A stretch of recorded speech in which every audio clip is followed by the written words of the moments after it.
Okay, so I'm recording too, so welcome everyone to the Q&A stream. I guess we can do more of these if there's demand for them, I suppose.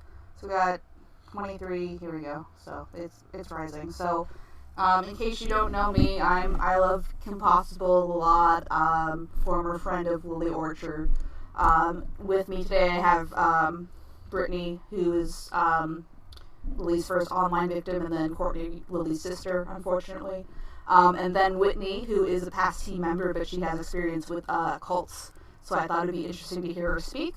So the order that we're thinking about doing this is Whitney's going to kind of talk about her experience with cults. And then we're going to kind of respond to points of Lily's video about, just bullshit she said, and then we'll open up to Q&A. For those watching via Twitch, the Q&A is in my server, so if you want to ask questions, then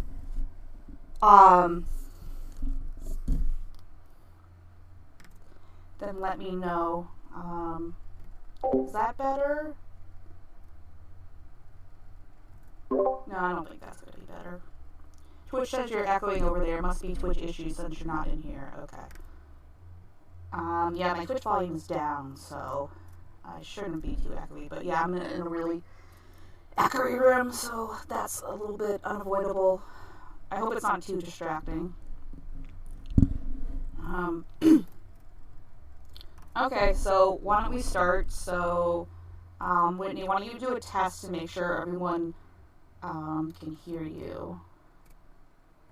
Yeah, absolutely. I'm not watching from Twitch. I'm just in the Discord. But yeah, if there's any issues with the Twitch side, just start commenting, I guess. You guys hear her? Okay, so they said they can hear you. So, okay. So Whitney, tell me about your cult experience, because this kind of, the reason we're talking about this is it applies to Lily and how she kind of cultivates her audience to not look at things that are contradictory to her narrative. And she uses a lot of language that's like, please, just trust me, bro. Just trust me. Like, what's an example? Like, with a lot of Brittany's screenshots, she said, like, oh, they're unedited, and, like, I think she cropped them in her video just to show that, like, hey, who knows who said these? Question mark. So, yeah, it's not great. So, go ahead, Whitney. The metaphorical floor is yours. Thank you, KB. So, yeah, I have some experience with cults. I grew up in one. I won't name which one, as I'm still a relatively prevalent individual in my own community, and I still want to make sure that those people feel comfortable reaching out to me if they feel so inclined. Because a big thing from the religion that I grew up in was kind of social pariah and isolation. So I just took down a couple of notes. I'm just going to read from the notes app about certain correlations that I've noticed from, like, looking back on things and how they affected sort of my upbringing and how things with this situation kind of reflect on that. So, while most people view cults as inherently religious entities, they don't always need a core of worship in the traditional sense. There's a reason the cult of personality is a common turn of phrase, and often a singular person can either create a cult around themselves, or individuals themselves and create misplaced or hyper-parasocial relationships with creators or individuals. And regardless of the root of it or who starts it, it can be dangerous for all parties involved. When cults are formed by the parasocial individual in question, whether formally or informally, results and often show excessive forms of devotion.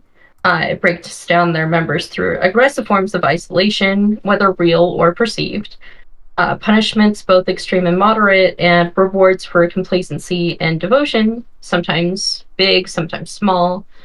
In this case, certain things I've noticed as parts of repetition and similar to these practices In Lily's case is that she often discourages her friends, followers, and subscribers from looking into her history and actively tries to scrub it from the internet, both heavily rewarding and love bombing her friends and people in her life, verbally abusing or insulting and undermining the people who try and communicate with her when she has done something wrong, or cutting them out entirely to prevent them from getting the ears of the other people in her circle before she can, under the guise of the individual who brought up the issue in question.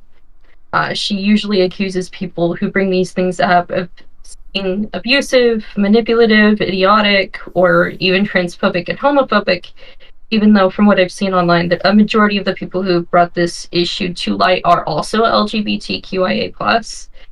And similarly to how a lot of new age religions will rewrite their own histories, as certain practices they used to do become illegal or extremely frowned upon. Like in the case of the religion that I grew up in, they'll use statements like personal growth of the leadership or commandment of the God in question, when in reality, like, changes that happen to the doctrine were usually a result of either public outcry or, in the case of a lot of American cults, the threat of losing their tax exemption status.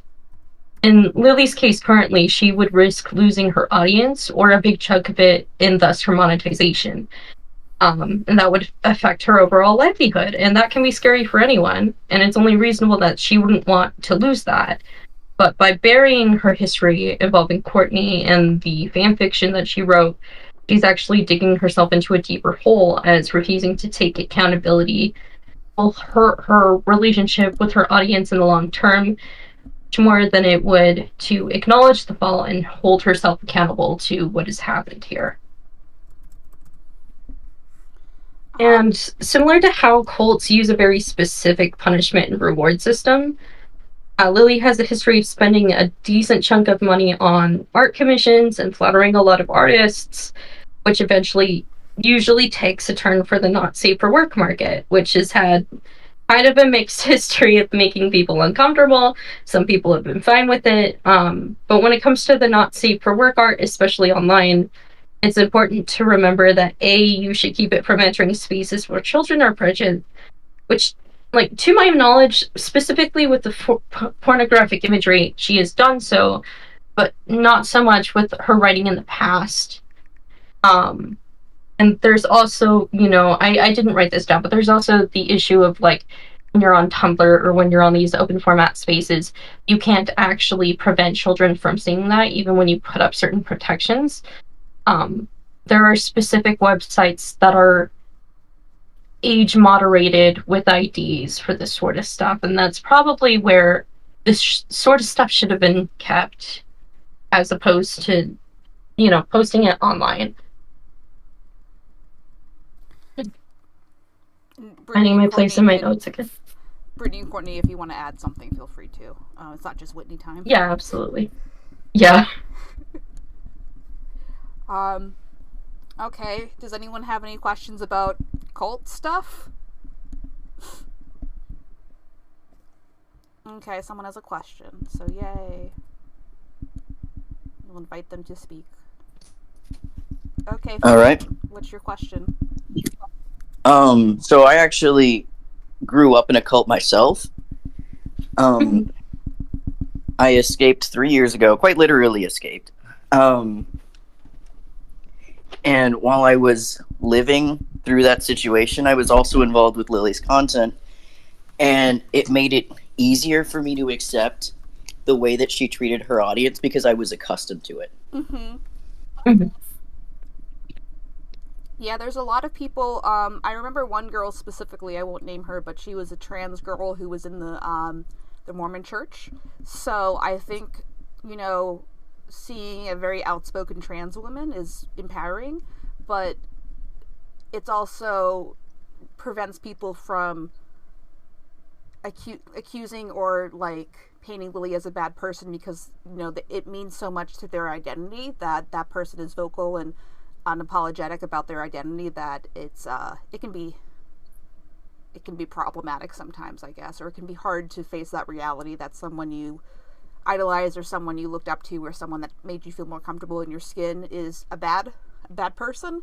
But so I think that's where a lot of her fans are. So a lot of her fans just find her and they find that she's trans, and then or people have been with her since the pony days, like my audience. So, you know, it just kind of depends. Absolutely. Does anyone else have Oh, go ahead.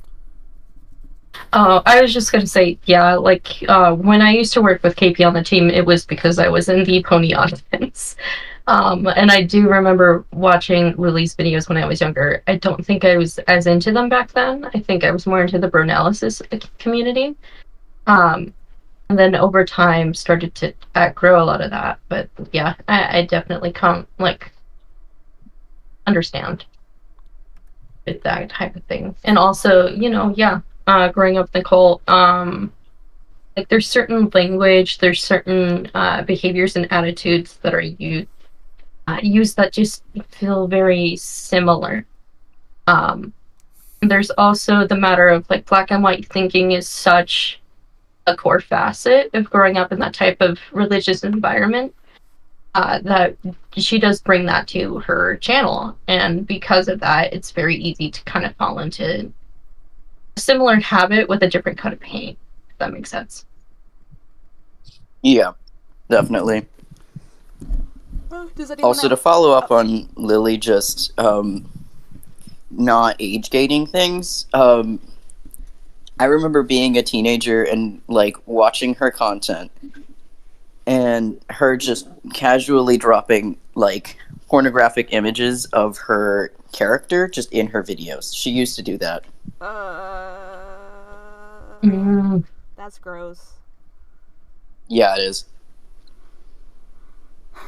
So I'm sure there are archives somewhere. Okay, Fennec, are you good? And I'm all right. Yeah. Cool. Does anyone else have any questions for Whitney before we move on to dissecting the response video, the great response video? Just to add on to what Fennec was saying, yeah, I never watched any of her content once she started getting into the pony stuff, but I was watching her Tumblr for a long time. And she didn't start putting up age gates on her Tumblr until a few years ago, because she was having so many people calling her out for just doing really inappropriate things in front of minors and encouraging minors to interact with her sexually on Tumblr. She would do this series that she called TMI Tuesdays, where she would just she'd basically be publicly sexting with her audience. Sometimes they would message her on Anon, sometimes they would message her with their URLs attached.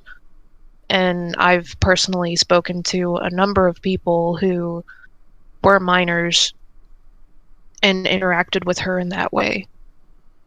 And one of the people that is still in her circle that also interacted with her in that way as a minor is Ginger, who was a fan of hers since she was 14 or 15. And Lily started dating her as soon as she turned 19. Ick. Yeah, so this has been, throughout her entire online presence, just something that she does. I do have one more thing to say.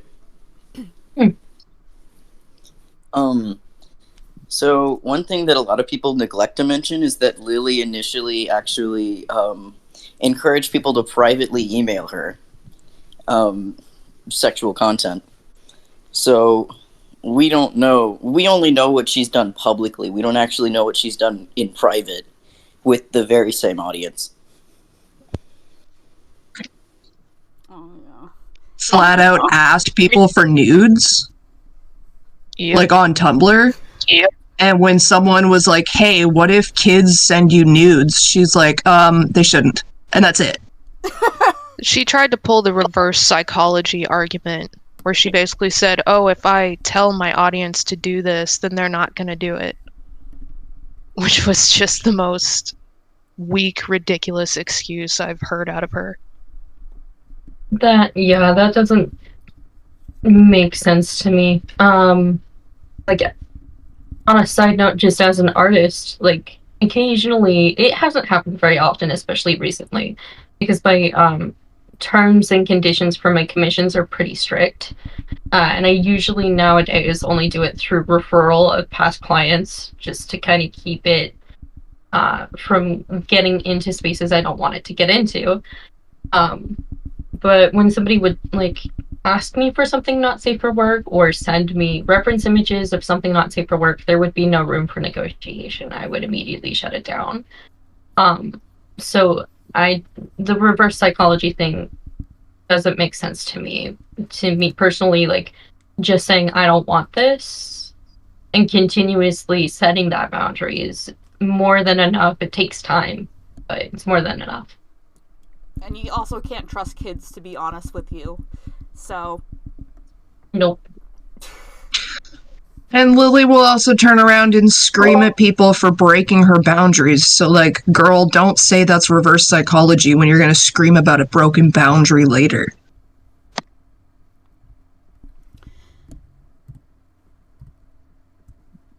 Yep. Okay, does anyone have any other questions before we move on? Just raise your hand, I guess. Request to speak. Matt had a question just in text chat. Oh, okay. You can read it then, Whitney. He just said I have a queue. He hasn't asked the question yet. Oh, okay. Are they? Yeah. Okay, anyone else? Before we move on? Okay, cool. So Fennec will kick you. All right. I don't want to kick him from the server. I just did one of these things before, and now I don't, like, timeout, kick, ban. I'm also watching the Twitch chat just in case someone's not in here and they want to ask something over there. Okay, I found the button. It says move to audience. Okay. Oh, there was a question. Okay, so Lily seemed from Ghosty Fish. Lily seems to be operating on a constant intake manner rather than dedicated to following. Would you agree or disagree? Unfortunately, her numbers do better than mine, so I think for a lot of times when she burns people, she'll just like, I'll get new people. So I think that's what she does. I mean, anyone can jump in, but like, that's also what she does with friends and partners is like, oh, bye, see you. And then like something I noticed too is like, when there are leaks coming back, she was trying to be like, let's just shut down the KP channel and not address it. Like, she didn't know I was going to go public. So, which I thought was funny, because I'm not really afraid of her. But, you know, I don't know where I was going with this, but yeah, it was a lot of just like, let's keep it on the down low, let's everybody be quiet, no one knows what Kiwi Farms is, shush. So. Mm-hmm. Yeah, that is exactly what she does, though. Like, over the years, I've been watching how her audience kind of turns over. And she has a constantly revolving door of people. Because usually once people grow up a little bit and reach a certain age, or they just hit their breaking point with her, they'll just quietly leave. Mm-hmm. And then she'll have a new set of faces. And that they turn over every few years or so. It's never the same people, other than the people in her inner circle. And I think, too, a lot of it has to do with their locale status at this point. So if you don't know what a locale is, it's basically someone the internet mines for to make fun of or to get attention from because they feel like that interaction is like someone who sometimes is so obviously bad that, you know, it's just a matter of time. So that's kind of the vibe I've gotten with the farms. I haven't interacted with it, but I've seen stuff.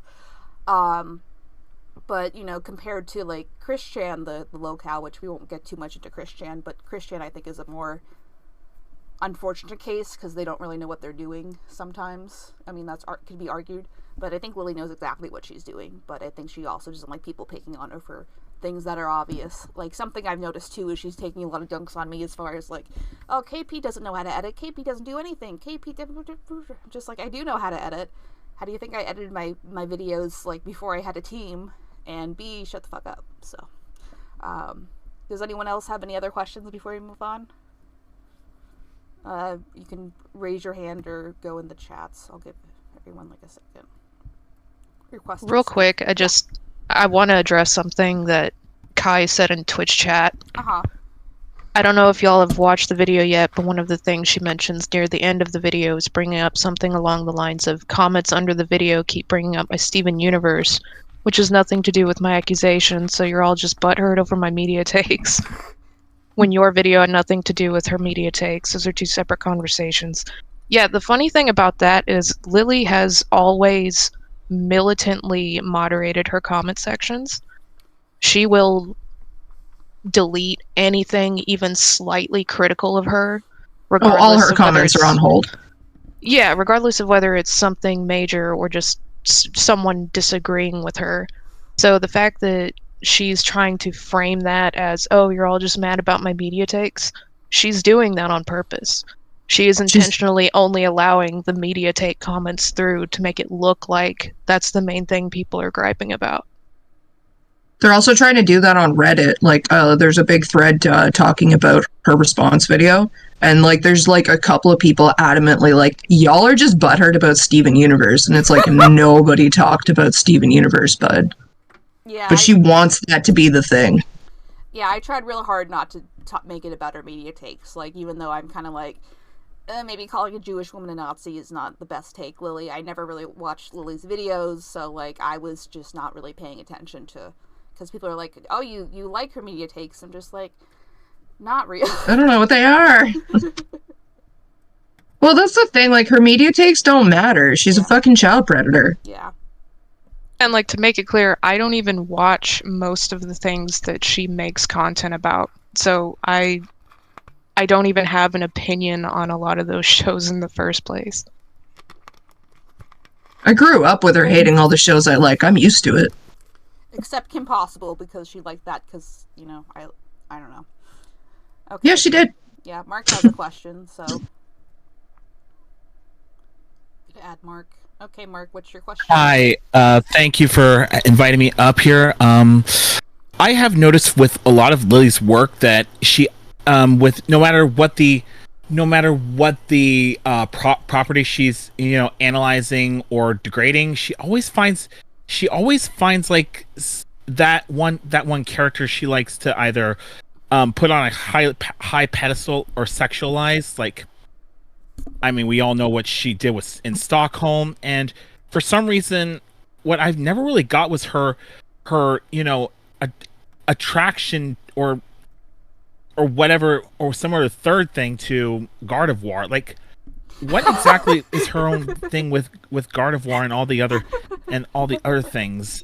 And to add on to what Courtney said about her being a child predator, I have noticed that she is also made a little bit anti-Semitic as well in some way. Yeah, I've started to notice that too, which is funny because she throws out the Nazi word, and I'm just like, bitch, yeah. Like, do you know what that means? Lily just hates everyone that isn't her. Yeah. I feel bad because a lot of it's just cope, but, you know, not too bad. Well, I mean, everyone else liked anyone that wasn't her, too, so. Also, N is a good you know, Pokemon rival. Even though there's a lot of Pokemon rivals, I would put as the best rival on there. N is one of them. And yet Lily just seems to think of him as this Chad dude bro that just likes to do a lot, but just I don't remember what she said actually, but she just really hates N for some reason as well.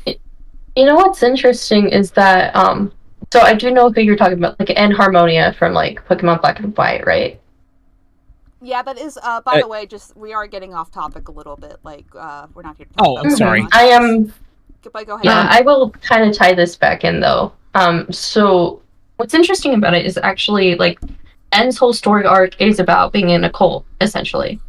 He's used as a figurehead by Team Plasma. He's taught a bunch of things about how, like, Pokemon battles are abusive, even though systemically and in the canon, they're, like, supposed to help people, yada yada yada. And he goes through this whole character arc where he realizes how he was being used by Team Plasma and by Getsis. So it does kind of strike me as odd that seems to have gone over her head. Lily doesn't like anyone that grows from their trauma. Huh. Makes her feel like shit. Mm-hmm. And to answer your question about the Gardevoir, she was so obsessed with Gardevoir because Gardevoir was like, when Gardevoir came out, it was like really the first kind of like more human-esque Pokemon, like of the humanoid kind of Pokemons. Gardevoir really was up among the first. Right. And also that's like kind of when Pokeporn as a thing itself really took off, especially because of the more anthropomorphic looking Pokemon that came out. So honestly, it was just of the fact that it looks like a girl, and she found porn of it. Oh, okay, yeah, that makes sense. Yeah. Well, thanks for answering my question, guys. Sorry if it got off topic. I apologize for that. But. It's okay. Thanks for answering my questions. Yeah, okay. I will move you back to audience. Okay, so I think we're good on questions for the cult part, so I guess we can go to the reaction video, which I didn't watch because I don't need that. I watched a little bit of it, but you know, I don't need her calling me names and being dumb. So I'm gonna leave that to Brittany and Courtney as far as just things that were factually wrong in that, how she kind of twists the narrative, because I mean, Malcolm made a really good point in his video about how she kind of twisted, like, what was being said in my video to kind of be a little slightly different to what was going on. It's something that you wouldn't notice unless you watch the videos back to back. But anyway, I will leave you guys to it. Oh God, where do we even start? Well, I think the best part, because I watched the video on stream with Malcolm, and I think the best part is when she's talking about Essence of Thought, she's got timestamps saying that Essence of Thought said this and that and the other thing. If you go to the timestamps, she doesn't say any of that. Like, Lily puts up her own fucking debunked evidence right on screen. Yeah, she does that on purpose too. Lily has never accurately conveyed what is actually being said about her to her audience. And she's relying on them. Explain it. Yeah, she's relying on them to just take her word and not go fact check it themselves. So she's done this for so long and gotten away with it that she knows that she can just say whatever the hell and twist it however she wants, and her audience will believe it. Yeah, the sycophants just lap it the fuck up. That's why they all think I legally changed my name to Orchard when I didn't. That's why they think Orchard is Lily's name and not Lizzie's. And that's why they all seem to think that what I accused Cameron of is what I accused Lily of, which is not true. And also why they think none of my chat logs have timestamps, when some of them... Yes, the ones from the Terra Cali account that came from Facebook Messenger don't, because that's just how Facebook Messenger formatting is. And yeah, you gotta click on the message to see the time. Yeah, and I have never claimed that that set can stand on its own. It's meant to be seen in the context of everything else. The logs between me and Lily directly that came from Skype do have her name and do have timestamps clearly visible, but the one example that she showed out of those logs, she cropped to where you can't see her name or the timestamps, and she intentionally left those links out of her video description, but she put the Terra logs in there. So I've had people, ever since that video came out, coming to me accusing me of not having any names or timestamps on my chats, and I'm trying to tell them, look, the Skype ones do. She cropped them. You just have to go and look at them. And they just don't. It's like she's got them so conditioned to where if you say anything that contradicts her narrative, it just... they don't absorb it. It goes right over their head, and they don't go fact check it. Not to mention, she bounces between saying when you're talking to Tara, that's either a friend of Lily's who makes up random shit, or it's you talking to yourself. And she says, like, both of those things. So it's like, okay, is Tara your friend, or is Tara Britt? Or, like, Hail Britannia, I get it, but Lily, you lost your own plot. Or Allison. That... God. Yeah, Tara's rename. Yeah, briefly she started referring to Tara as Allison publicly because she was hoping people wouldn't Google or search Tara Callie. And then she went back to just calling her Tara again. So it's like, that's been one of the most hair-pullingly frustrating parts about all of this, is that I expect being accused of everything under the sun by Lily. It's people that follow her accusing both of us of being inconsistent in our stories when we haven't been. And anytime we can show evidence to back up what we're saying, we do. Meanwhile, Lily's stories change by the month sometimes. They change by the second. She fucking, at some point in her video, she flat out says that I've accused my father of sexually abusing me. I've never accused my father of sexually abusing me, because my father didn't sexually abuse me. Mm-hmm. She's even like, at one point in the video, she's like, sure, Court, you were passed around like a piñata. Like... I mean, and that's what we're trying to do in the fan server, too. Like, if you're on the fence... I mean, I don't think people listening to her are on the fence, but if you're on the fence... I mean, like, we made a separate section for people who are, like, breaking off or learning about Lily evidence to go ask questions, and Brittany's in there and Courtney's in there. And, like, you know, I get it, it's hard, and, like, if you have to sit in a call with someone and just, like, help me understand this, but, like, for the people who are just gonna bitch and moan on YouTube comments, but they're not gonna take the time to reach out and really hear the other side, then, like, what's the point, you know? So... Yeah, exactly. And that's what the Lily critical blogs on Tumblr, that's part of what we're there for, is we act as a support group because we're all former friends and former fans and used to be former partners, but a lot of people have moved on, understandably so. But, like, I am completely open if anyone wants to DM me or send me an ask or contact me on Tumblr and ask to see what I have and come to their own conclusions. It's when I get people just coming at me, accusing me of being a liar, accusing me of being abusive to Lily, accusing me of this, that, and the other, just parroting everything Lily has said about me.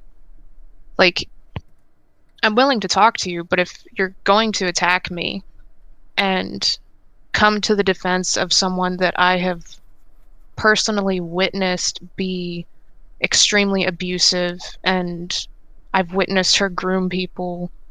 She's been abusive toward me, she's been abusive toward Courtney, she's been abusive toward Lizzie, Michaela, you name it, anyone, just about anyone that she has been close to, she has been absolutely nasty toward.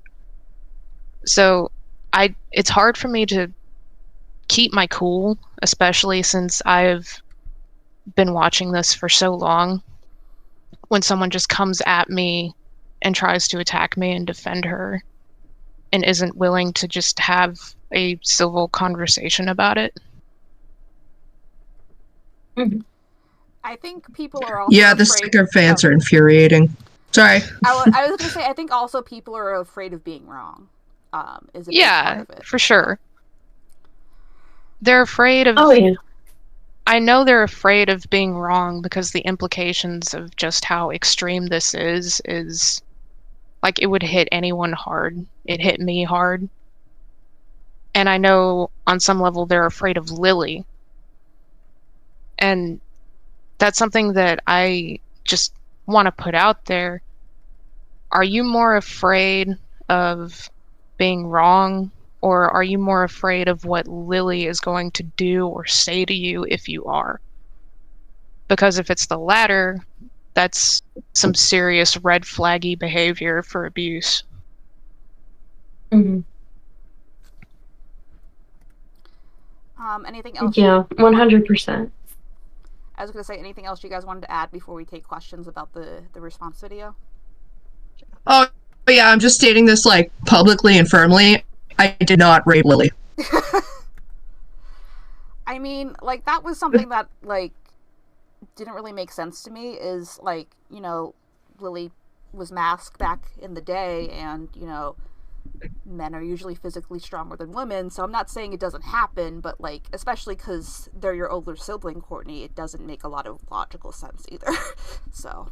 And Lily loved to scream and yell and throw a fucking shit fit and, like, destroy rooms and threaten to scream and kill, like, threaten to kill us all in her sleep. So, like, I'm sorry, Lily, if you're gonna use the excuse of there's no way that I did that in her sleep without her waking up, and then sit there and be like, oh, so I just laid there and took it. Like, bullshit. Bullshit, Lily. Bullshit. Also, you said I fucking threatened to tell Dad that you raped me if you resisted. Okay, but, one, I didn't rape you, and two, I did tell Dad that I thought you were raping me in my sleep. So, what? I like his response was just, go get therapy, Lily. I'll pay for it. Yeah, well, that's... Daddy will pay for everything. Yeah, and she ended up telling on herself with that, because she's been claiming for years that she had a therapist, and she used to use that as a way to kind of manipulate the narrative and be like, oh, well, my therapist said this and that, and it was always things that no therapist worth their salt would ever tell someone to do. So by her admitting on a stream that y'all's dad offered to pay for her to go to therapy, she just admitted she doesn't have one and never has. No, she only goes to, like, once every couple of months, a fucking psych appointment in order to keep her disability. Yeah, and a psychiatrist is different than a psychologist. Yep. Yeah, 100%. Before we move on, Courtney, can you break down why Lily and Michaela are probably not going to be living together anytime soon because of Canadian law stuff? Oh, yeah. So Lily is more than likely in subsidized housing. And the reason I say that, despite her adamant denial that she isn't, is she says she lives comfortably in Nova Scotia. Nova Scotia has, like, the highest taxes in Canada, like, the highest cost of living and the lowest minimum wage.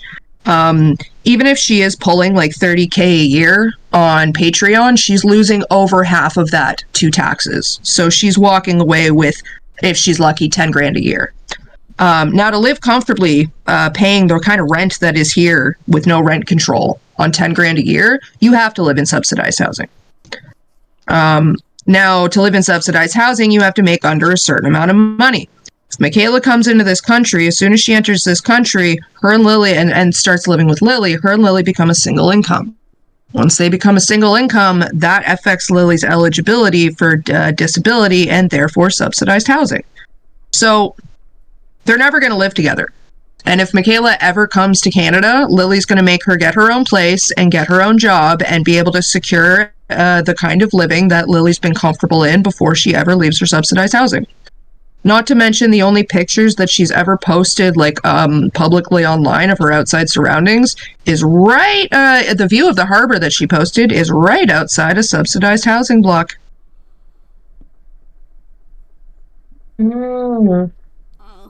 Yeah, I mean, I feel like there was a big lie thread about, like, how it doesn't seem possible that, you know, someone who's been married for 3 years, like, is, you know, I think there's some kind of thing where, like, married couples can live together when one of them is waiting for citizenship anyway. So, yeah, it doesn't make really sense. Oh, yeah, no.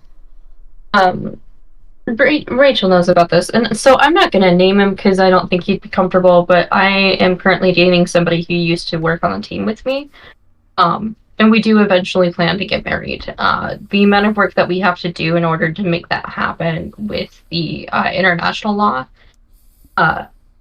we're going to be stuck for some time, and we're both actively trying, so... Just call him 90 Day Fiancé.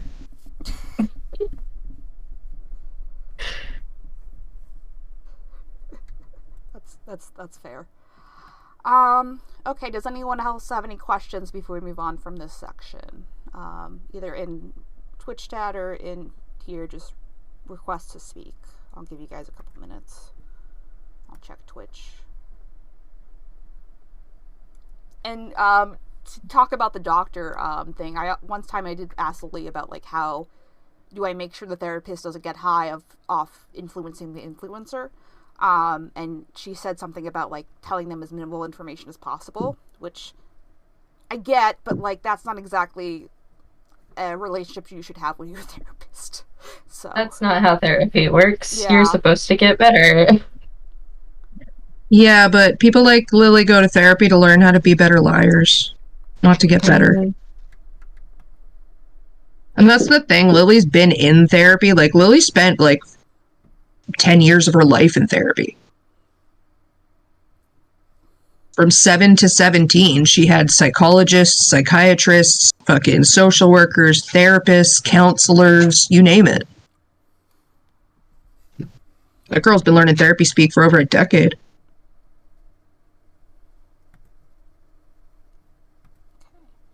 Okay, someone wants to speak. Holy Ghost.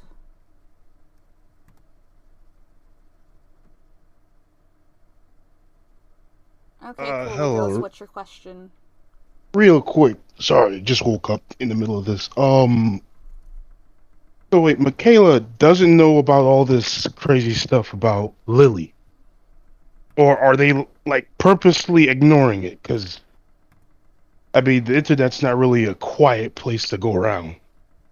She's My ignoring theory it. is, my theory is it's a bit of both. She doesn't know, and she's not willing to go find out. And Lily's lied about a bunch. Like, Lily's apparently been telling her for a year that I raped her. Lily's apparently told Michaela all kinds of shit about Stockholm, that it's to do with her own trauma because apparently I raped her. But I also, personally, I think Michaela's complicit in a lot of it, because regardless of what she knows and what she's looked at herself, Michaela made the choice to get naked with Lily on stream, knowing that Lily's fan base was largely comprised of minors at the time. And she did that twice. I saw that the other day. I was like, wait, hold on. My brain was like, wait, which one's Lily? Because now I'm like, oh no, they both did. Yeah. And it's like, it's one thing if you're gonna just like, okay, I believe my wife over people on the internet, but it's another thing to be like, yeah, I'm totally gonna take off my clothes in front of minors and stand up. Yeah, Lily has lied to her about what Lizzie did to her. She's lied to her about what I did to her. She's lied to her about Courtney. She's lied Nice to her about what hospital Stockholm. she goes to. Yeah, like, Lily talks about the IWK all the time. That's the fucking children's hospital. yeah, If you're going to the hospital as an adult in Halifax, you're going to the Queen Elizabeth. You're not going to the IWK. The reason why I bring it up too is because it's like they're not living. It's too easy. It's like you're not living near each other. You can use your head to like, hey, Lily Orkin and all this crazy stuff. It's like, I'll add to this because I knew Michaela for years. I think Michaela uses her spot on like, Michaela wanted to be a YouTuber. She still wants to be a YouTuber. She thinks she's a YouTuber even though she hasn't really done any of the, like, you know, she become famous or has taken off or whatever. So Lily used that to her advantage to be like, oh, why don't we put your videos on my channel, and why don't we have the channel be dual? So, like, despite Michaela living in that disgusting apartment, she is like, well, I'm like, she uses that for her self-confidence, and, well, at least I'm a YouTuber, I'm a professional YouTuber, and I love my wife, and, you know, so that's part of it too. So it's not just she loves Lily, she also loves the reward, quote unquote, of being a YouTuber, to have access to Lily's audience, to feel like she's getting her voice out The there. social currency. Yeah. So, and then, you know, she's, from what I've always seen, she's always like loved Lily pretty blindly, and I think Lily used what happened to me as something, as a comparison piece of like, oh, KP gets shit on, I get shit on too. And Courtney's seen a lot of the DMs between me and Michaela and me and Lily. I think she's seen all of the DMs with me and Lily, but, you know, she thinks that she got with Michaela to get to me, which, you know, I wouldn't have gone seeking Lily out because I feel like dealing with anyone else really. But, you know, I can't neither confirm or deny that, but it makes me ick because Michaela was on my team much sooner than she was dating Lily, from what I remember. So. Okay. On my end, it's definitely complicated. Because on the one hand, she did participate in doing these activities that should not have been exposed to minors. On the other hand, I also left an abusive relationship, and part of being in that was that I felt obligated to do things that were against my moral code. Not to that extent. For me, it was stuff more like I was raised to other people's needs before my own in certain stances, and to if I see a need to fulfill it. My ex did not have that mentality about life where he would kind of ignore other people's needs, even if it was something that would not have put him out.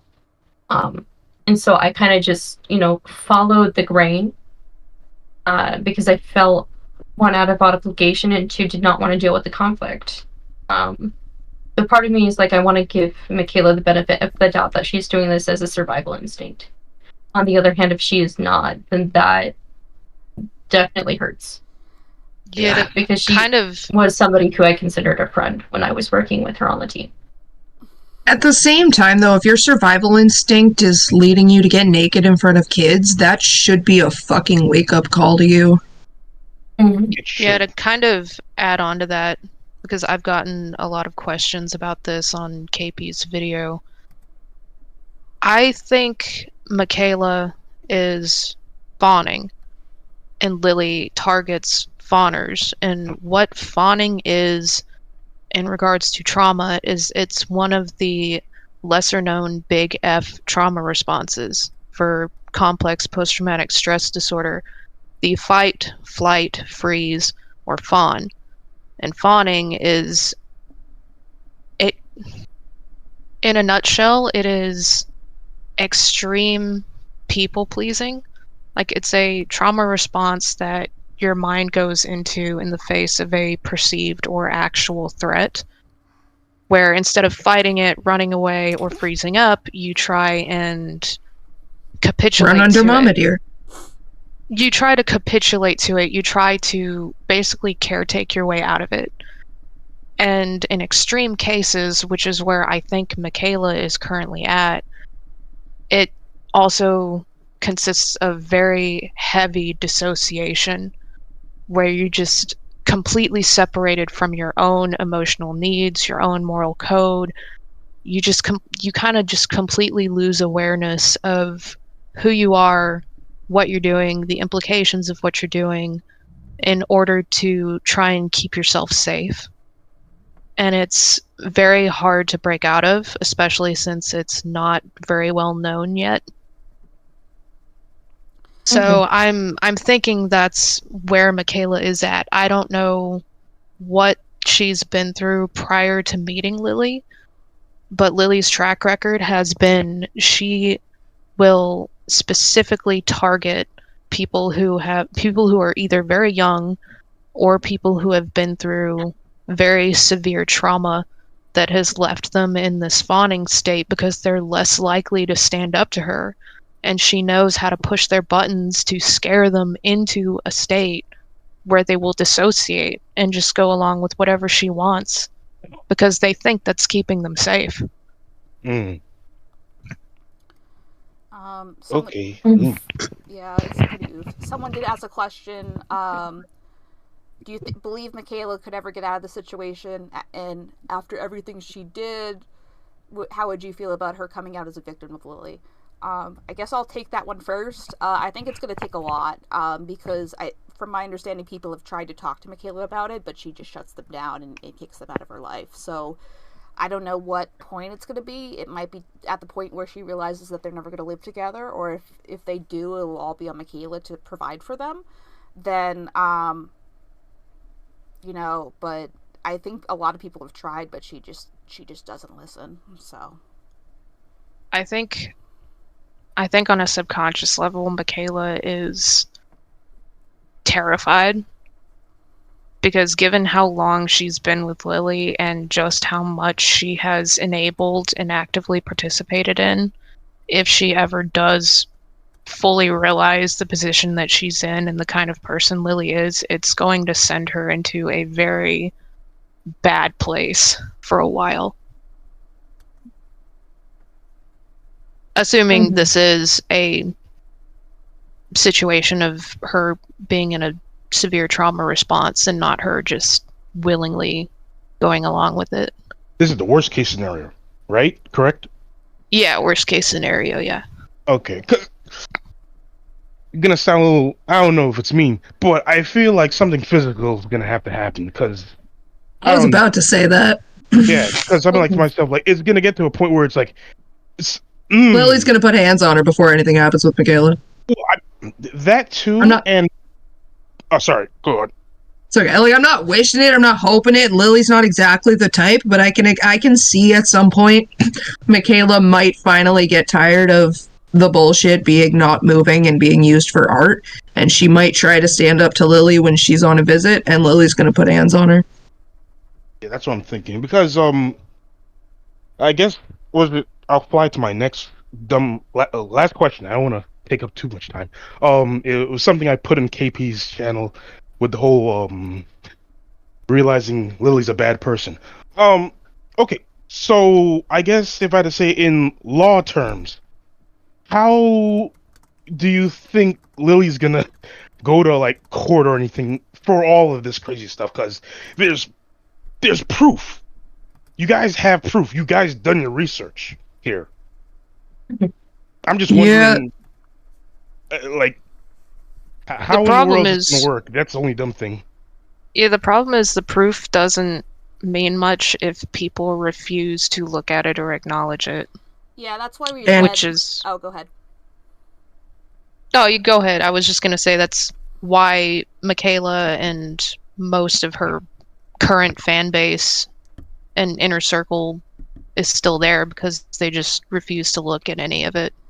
Yeah, and that's why I led this with Whitney doing her cult research about, like, because that's where a lot of people are in this, you know, where they just, like, refuse to look at stuff or refuse to believe that their cult leader is a bad person, essentially. So it's just going to take more than, haha, we have proof. And that's also why I wanted to do the stream, because we could respond to some of the points of Lily's video in a way that's not just, like, overtaking my channel. Like, I'm not interested in becoming a drama channel. So, you know, dab. But... Definitely. I think more to answer your question directly about the legalese. To my knowledge, from what was been informed of me, Canada doesn't have a statute of limitations when it comes to issues like these. And I have been doing some research. I don't know how to report it as a non-Canadian citizen. And I don't know if it has already been reported to the authorities, but it has. Something that it has. Okay. Yeah, the problem is that the Canadian government doesn't pay attention to internet crimes like it should. And the problem is, I need the way to get, like, Lily charged criminally is I need to get her hard drive seized. Yep. So I need hard evidence of her sending something explicit to a minor, or sending porn to a minor, or sexting a minor. Like, that's why I was so up Ethel's ass to try and get those screenshots, because I can use that to get her hard drive seized. If I can't get her hard drive seized, my next option is to sue her. And essentially my whole family, which I will be doing. I have to get on disability myself. So I'm waiting on referrals in, like, the fucking healthcare system to get me a fucking psychologist so I can establish my BPD and my history, so that I can essentially take my whole family to court and be like, y'all did this to me, fucking pay up. And I'm not doing no fucking NDA settlements outside of court, because, bitch, I'm gonna be talking about this for a long ass time. Okay. And shout out Lizzie in the Twitch chat. Yeah, I invited her if she wants to come in and speak, so then she can. But yeah, before we move on, Brittany, can you kind of describe, like, vocally, like, what happened when you tried to do cyber security tip line thing? So, this is... how do I want to approach this? So what led me to calling the Canadian Cyber Tip Line, which is supposed to be their division specifically for online crimes involving minors and CSAM and that sort of thing, I discovered an account that I have every reason to believe is Lily's. It's a porn account on a rather well-known website that starts with a letter and 3 numbers. If you know, you know. It was under the name Alcordive, which is the pen name of the Terra Cali sock puppet. It was started in 2017 and was active up through about 2022. And it had, like, how I ended up finding it was I had Googled Alcordive just to see if anything would come up. And I came across a comment that she had left on an image that was blacklisted. And I didn't even know that website had blacklisted content. So I looked into what would cause an image to be blacklisted there, and it was anything involving children or animals and other illegal things of that nature. So I ended up archiving the main profile and most of the favorites pages. And other people... It's still there.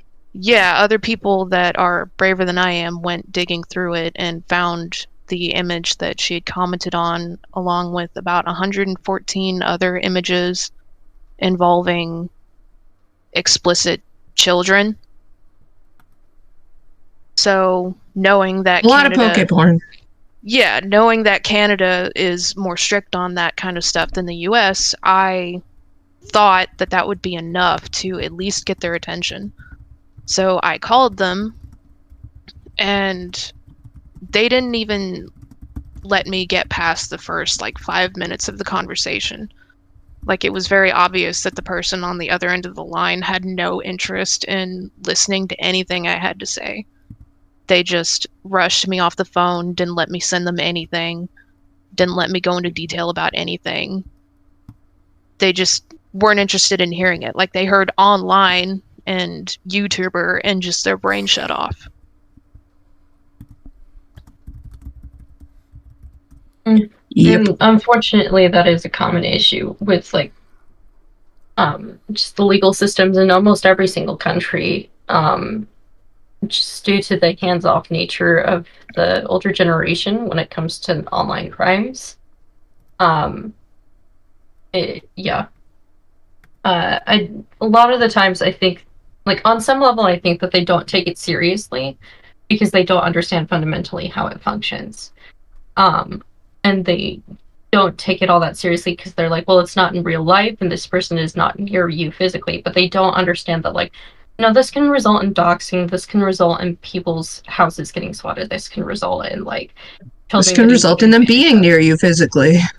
Yes, it is incredibly hard to protect yourself from stuff like that. Even if you have VPNs, there's still ways to bypass. There's still these sort of, online safety things that, it's just, a whole thing. And it's very hard to explain to the older generation why they should care. And it's hard to explain sometimes to the younger generation why they should be safe, because some of them haven't grown up with that safety net. They just think that it's all fun and games. Some of them have been groomed previously. Yep. We have a question from Aaron, who is not in the stream, but for Brittany and Courtney. Do you think Lily would have some narcissistic personality disorder, or do you think she might have something else, or is it more she generally is a horrible person and gets off of making people suffer? So do you think she has she has NPD, or she's sociopathic? Any I mean, I'm not a professional, so I can't really professionally comment on that. I can just speculate. But I can say she has no remorse for anything she does. She doesn't care who she hurts. And she does get off on it. That much I can say. She is actually a sadist in the worst possible ways. And kind of tying back into how I know that, after the account that I was just talking about was discovered, it went quiet, and a few weeks later, we had over on the blog someone come to us saying that they thought they had found another set of accounts of hers on a different website that's much more... I didn't know about it. No, it wasn't. This wasn't the dark web one. This was... No, but it's much more darknet than the rest of them are.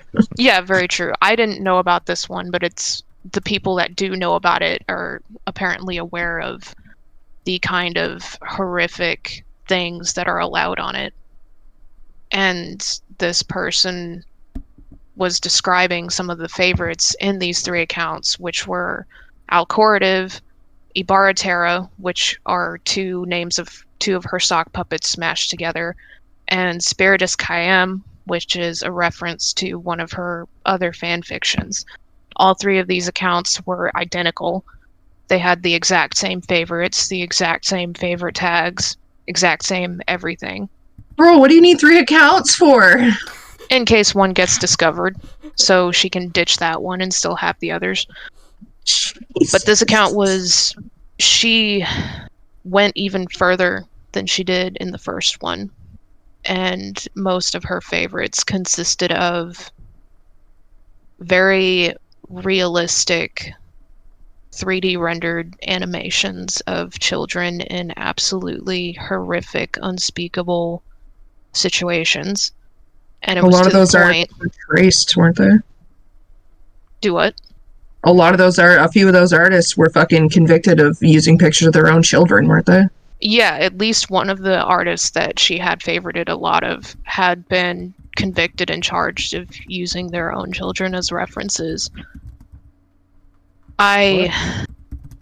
Those have also been archived. I'm not going to share them anywhere for obvious reasons. I haven't even personally looked through them. The most I've glanced at is a thumbnail from one of the images, and it was... When I say Lily is the poster child of an extreme case, that she is a sadist to the most nauseating degree, I wish I was making that up. I wish I could tell you that I was just making it up for clout, or making it up for attention, or making it up to get back at her, or whatever other desperate ass-covering excuse she has thrown at me. I wish I could tell you I haven't seen what I have seen, but I have, and she is dangerous. Like, she needs to be in prison. And she needs to be off the internet. Yeah, I don't want to speculate on what specifically she has downloaded, but I know I've seen the things that she has favorited. It's bad. It's real bad. And the fact that I couldn't get the Canadian cyber tip line to listen to that is extremely concerning to me. I was going to add, Lily says her therapist... You mean Lizzie? Yeah, Lizzie, that's what I said. Or meant. I'm tired. Anyway, Lizzie describes, or says her therapist described her as a malignant sociopath. But that's her listening to my experiences. So, I think that's the best way to I would consider that accurate. I'd just say it flat out, the bitch has ASPD. I watched her grow up. I saw her as a kid. She has no empathy. She has no compassion. She has no sympathy. You do not exist. Nobody exists to her as people. Everyone is just a means to an end to her. Mm-hmm. Yeah. Which is how she's describing me lately. But anyway. Yeah. Okay. Well, because, you know, Lily has always desperately wanted to be me. Mm-hmm. And I don't know. Go ahead. Like, I don't know what she thinks my life is. Probably because of the neglect. She saw me getting what she wanted, which was to be left alone, and not seeing it as the neglect that it was. she's been jealous of me her whole life, and I don't really get it. And her treating people like tools and not seeing people as individuals is something that I've been saying for years too, because she really doesn't. Nope. She doesn't. Everybody's just a thing. Yeah, they're toys for her to play with, they're tools for her to use. Nobody is a person to her. There is no genuine love from her. It's just, what can you do for her? And when you can no longer provide what she wants out of you, she has no problem just throwing you away without a second thought. And if you dare talk about how she treated you, she will flip everything back on you to cover her Now ass. you're a rapist. Yeah, she'll flip everything back on you to cover her ass and keep her audience believing her.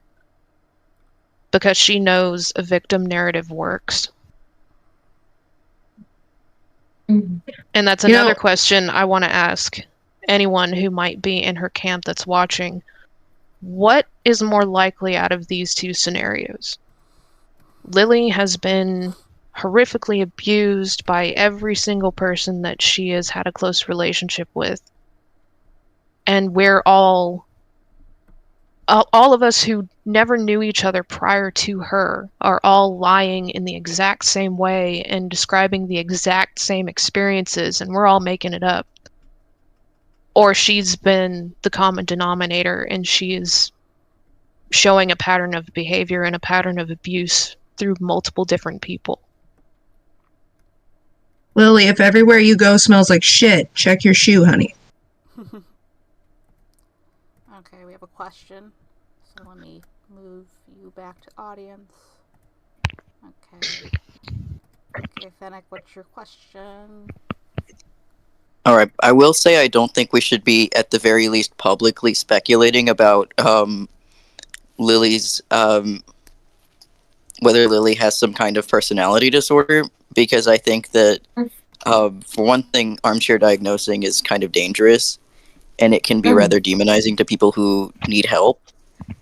Not saying that Lily doesn't need help, but I also just think the optics of doing that is something that she leans pretty heavily on. Oh yeah. Yeah, that's fair. No, I get that, but like, I hate to be this bitch, but it's kind of different in my case, where like I literally watched her grow up, I watched her behavior change, I watched all these things develop. It's not, in my case, like I was in her therapy sessions and like talking to the doctors with her and shit. Like I know a lot more than somebody just watching videos and like armchair diagnosing. Like, I'm not sitting here diagnosing her because I'm clearly not qualified to. I'm not a doctor, but, like, the signs were always there, like, since childhood. And I will honestly say that with my whole chest. I definitely don't disagree with that assessment, but I think that describing it as antisocial behavior or antisocial traits would be better. Mm-hmm. Fair. That's really all I had to say. Thank you. I got that. No, you're good. I definitely get where you're coming from, because I have been armchair diagnosed by multiple people, and it's like I'm seeing my own person. But thank you for your input. Oh, I love how I'm clearly mentally ill, but I'm also faking my BPD at the same time. Okay, Kieran has a question.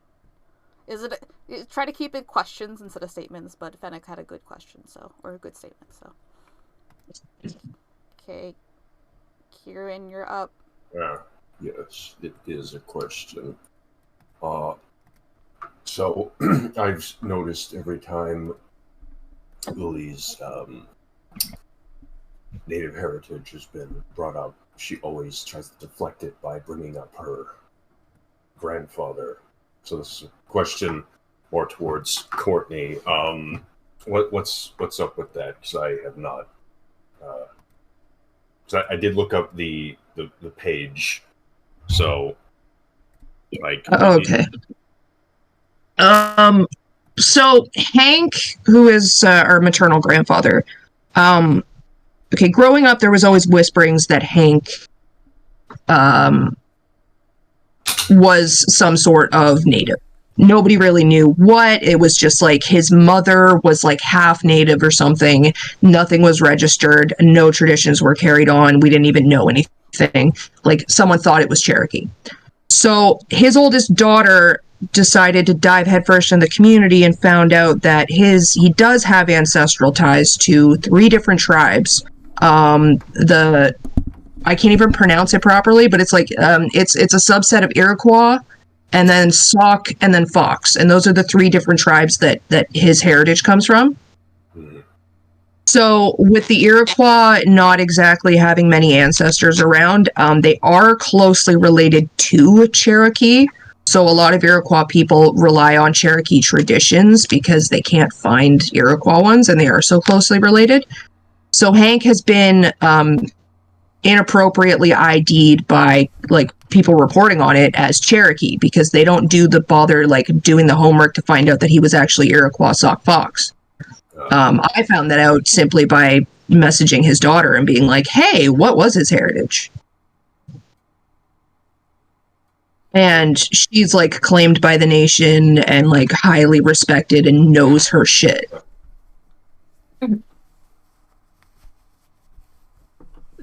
So like Lily's not native in the sense that we didn't grow up native, and she's not properly trying to reconnect, because to properly try and reconnect with her grandfather's heritage would be to go through his daughter, who will not speak to her, who wants, and I quote, nothing to do with my mother's other child.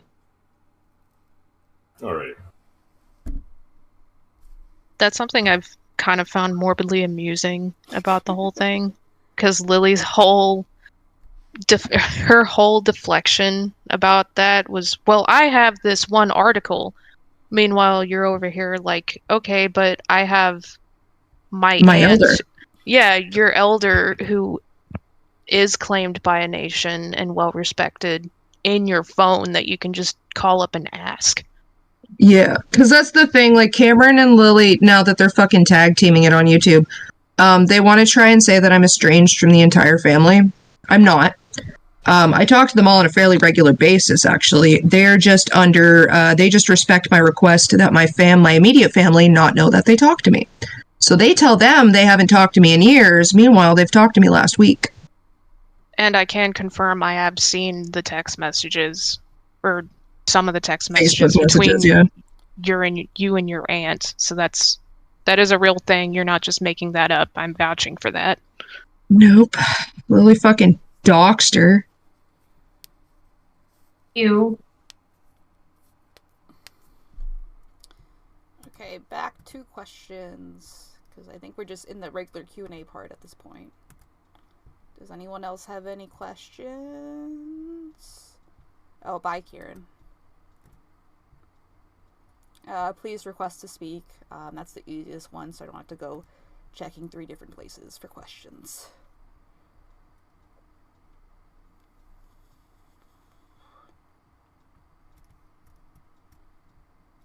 So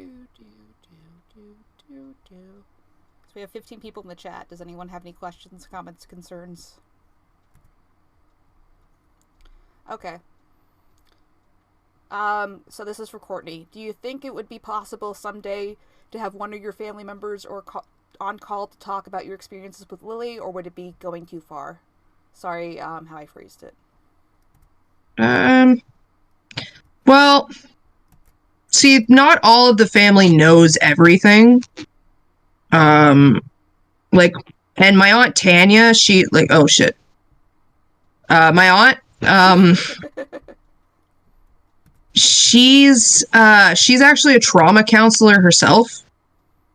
So she's actually flat out requested that I don't tell her anything in regards to my trauma, because she deals with so much of it all day that she just can't when she comes home. So out of respect for that, I've never told her. I don't know if I ever really would, to be honest. Like, I'm not super big on, like, getting the extended family involved in this. As opposed to Lily, who just wants to name drop everybody who doesn't talk to her. Mm-hmm. Yeah, I I would get think- that. It can. I would think that would be a lot to drop on your family. Yeah, and like the family never really was super close to begin with. So like even if I do tell them, it's just sort of like, oh well, I'm really sorry that happened, and then on to regular conversation. Mhm. Okay, we got more Yeah, I questions. can. Oh, go ahead, Whitney. Just kind of yes anding that it can get very messy and very complicated. So I completely get that. Yeah. Okay, we got some questions in this Discord chat. Is claiming status in a tribe a violation of any laws or statuses if you're not a family member or if you're not a member? So Courtney, I guess. I mean, no. It's not illegal to sit there and say you're native if you're not native.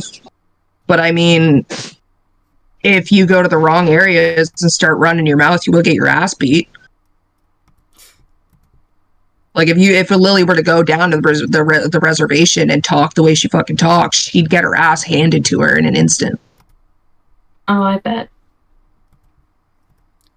I mean, Lily strikes me as someone who talks a big talk, but like when push comes to shove, when it's actual confrontation time, then she runs and hides and like, oh, it wasn't me, it was always the other person. Yeah. So, you know, seeing her get arrested would be funny, but maybe someday. Okay, Hella has a question. Do you think that you guys could make a long video about what Lily did in just one spot, or would that whole story, or so that the whole story with every victim who wants to speak could be heard, and so Lily has nowhere to hide anywhere? So I guess that would require getting Lizzie involved and some other people. I mean, I can't host it, but I guess it's possible. It's just a matter of if who wants to do that, and I mean, I'm sort of working on it. yeah. I was gonna do like a series of videos, but then I started the script and it's just too hard to find a spot that's like to stop. So I'm pretty sure it's just gonna be like 1 3-hour long video.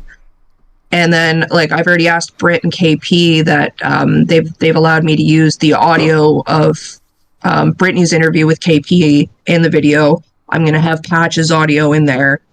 And then I was gonna read out Lizzie's twit longer so that like everybody's stories were in there. Mm-hmm. Okay. And I need to go through and see if I can get everything from back in the day up to now in one big organized Google Doc. Because there's a few of them floating around, so it's a little bit disjointed. Because every time we update the docket, so to speak, she pulls more shit. So a lot of it is a little bit outdated, and it's missing a lot of more current contexts. That and she got her Tumblr nuked. Yeah. Tumblr's where a lot of this happened too. Because that's the thing, Lily hit a lot of this on Tumblr because nobody was paying attention. Yep, and that's also why she didn't link her Tumblr in her YouTube video descriptions. Okay. I discovered Lily like 3 months ago, and okay, cool. That's not a question. I'm just making sure. Okay. I have 2 things to add real quick. I guess before we double check if there's any more questions. The first thing was verbally explain what happened with the Poppy Xena people, because we released a safety report about kind of what happened, and Brittany and Courtney were witnesses to that, so for me to kind of verbally explain it. Because my original plan was to have Courtney and Michaela talk, or at least attempt it, so I could help Michaela either get out or have someone that she trusted going with this stuff. I don't know if she would have listened to me, but that was like the intention. So the YouTubers that hosted Courtney's original testimony were Poppy and Xena. That's how I found it. I got not screamed at, but I got screamed at in Senate about, like, I said I was talking to Lily, and people were like, do you know what Lily did? I'm like, no, what? So, that's how I found it. And then, essentially, Poppy really wanted me to make a video statement as soon as possible. She was also mad that I went in her server and then I immediately went in Courtney's server to talk about stuff, even though Courtney's server is much smaller than hers. which kind of isn't her place to dictate where I talk. Well, but KP, you agreed to lay low in her server, so that meant everywhere for the rest of time. I mean, I think what the reality is, she just, like, she was getting, some of her, she's a poly person, and so a lot of her ex-partners were coming out and saying, she's bad, she abused her child, you know, if you don't care who Poppy and Xena is, that's probably for the best. But, essentially, so that was when, like, I think Courtney was shown, like, the first doc of that, like, when it was coming out. So I think she was thinking, oh, this will be the new big thing to milk this YouTuber for her testimony. And I basically, she started pressuring me, and she's like, when are you going to get on? And just like, I haven't even gone through all the evidence. I haven't seen the patch video yet. I haven't, like, I'm just basically talking to Courtney and kind of getting the lowdown on everything. But also Poppy was really mad that I wasn't the one talking to her. It was me going to Courtney, because she shared my logs with Courtney without asking me, and that pissed me off. So I'm just like, okay, we're done. So, well, she even flat out admitted to me that she was just straight up jealous that you were in my server and not hers. Yeah, I mean, like, when she doubled down, she's just like, why can't you just be in my server? And I'm just like, I'll just leave this server. Like, I don't need to fucking be here, you know. I'm getting all my information from Courtney. You have access to Courtney. Like, what's the big fucking deal? But she was like, that's one of the DMs that she's just like, I'm feeling FOMO, guys. And I'm just like, my relationship with Lily isn't really a FOMO kind of case. It's a very, like, you know, it sucks, but, like, I think I got, like, the tail end of it, essentially, and, like, once I saw evidence, I'm like, oh, fuck no, which I don't think anyone else is doing or was doing or whatever. But yeah, and then she got mad, essentially, and Brittany yelled at her, in DMs because Poppy was rushing things. Oh no, that was, if I can clarify real quick, that was in the mod chat of Courtney's server before Poppy got kicked out. Okay. Because she started griping and just downplaying everything that you were currently dealing with, and talking about, like, security issues. Yeah, I called her out. And there were security issues. Sorry. I'd called her out for pressuring you, and was just like, look, she just found out someone that she considered a friend and someone that she worked with is this bad. She's still emotionally processing. She's still looking through everything. She's trying to deal with the logistics of having an overlapping community with her. Like, this is not something that you just find out and then immediately go public with.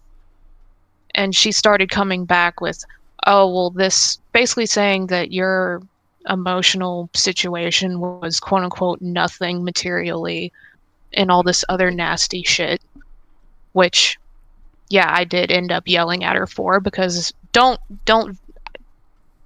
it takes a lot. She was going off that, like, oh yeah, fuck KP, she platformed a predator, was basically the attitude she was coming in with. And KP yeah, and like, yeah, and like, it takes a lot to genuinely make me go off, but don't victim blame to me, especially about someone else, because I will bite your head off for that. And she's also in my DMs, just, like, literally just crying and whining about, why is everyone in your server? Because like, she literally hit me up with, like, why is everyone in your server? I'm like, what do you mean everyone? I have a server full of 50 people. What are you talking about? Like, I didn't even know the voice chat was happening, and then she's, like, trying to scream at me over it, and I'm like, bro, can you, like, if you want to know what's going on, join the fucking voice call. Yeah, all these DMs are in the safety report, if anyone is curious. But, yeah, so, and then I think it ended with, Poppy, so I told Poppy to, like, stop, and she tried to get me in a group call with Xena, or something, or a group text chat, and I was like, hey, I didn't consent for someone else to be here, and she's like, well, this is my partner, and I'm just like, it's great, no offense, but I didn't consent to this, and she's just like, and like, your consent doesn't matter. Yeah, it's like, why are you being rude to my partner? And I'm just like, I'm kind of done. I'm gonna make my own video, like, you know, like, fuck off. Bye. And then she made a tweet about it, where she's just like, hey, P didn't do her moral obligation, but in reality it was like, hey, Thanks for the information, fam. I'm gonna make my own video, but I have to try to handle this correctly. And yeah, and once the tweet happened, I was like, oh fuck, I don't have time to get to Michaela because this might get to Lily faster. So that's why the confrontation call was only Lily. And then I tried to talk to Sketchy, which again I would have done before I talked to Lily, but so the wells weren't poisoned or whatever. But she told him like immediately, I assume, once I confronted her, and Sketchy didn't want to hear it. And I think it's ironic because in her video she shows Sketchy kind of like explaining his confrontation, like why can't KP just leave me alone kind of thing. And I'm just like, well, that confirms he was lying because he said he didn't discuss it with anyone else, but he did, you know, so like fuck off. So you can talk about KP when she's not there, but not Lily when she's not there? Pick a lane. So, you know, but I think Sketchy is just not a confrontational person, so, you know, and he's deep in the sauce, so it's going to take a lot for him to get out, as well as everyone else, but I'm glad I was so easy to get out. I just, like, show me evidence. Okay, bye. And then, Poppy did a live stream about Courtney and I, where she victim blamed Courtney. Do you want to talk about the nudes, Courtney? Oh god, yeah. So Poppy had a problem with me and started talking, saying that I was apparently threatening to dox her. What had actually happened was Poppy had manipulated a nude out of me, and when she tried to like take over my server essentially shortly after the KP fallout, we cut ties, like we stopped being friends, whatever. And she started telling everybody and their dog about the fact that she had a nude of me, which got back to me. So I told her to basically stop or I'd come beat her fucking ass. And that's when she decided to say that I was going to dox her, and I'm an abusive person that's done things akin to what Lily did to me by threatening to beat her ass because she was violating consent over nude pictures of me. But also censoring everything where she's like, hey Poppy, you violated my consent. Oh yeah, I was like, I sent her DMs and I'm like, you're just sharing with your mods that you have my nudes. Do you have any idea how violating of consent that is? Like, how vile are you in reality, Jessica? So, and Jessica's not her dead name, by the way, which she tried to say I dead named her. I didn't. I called her Jessica. And so she posted that message on Twitter, except she censored out the words shared with your mods that you had my nudes and violating of consent and the word Jessica. And then said I dead named her.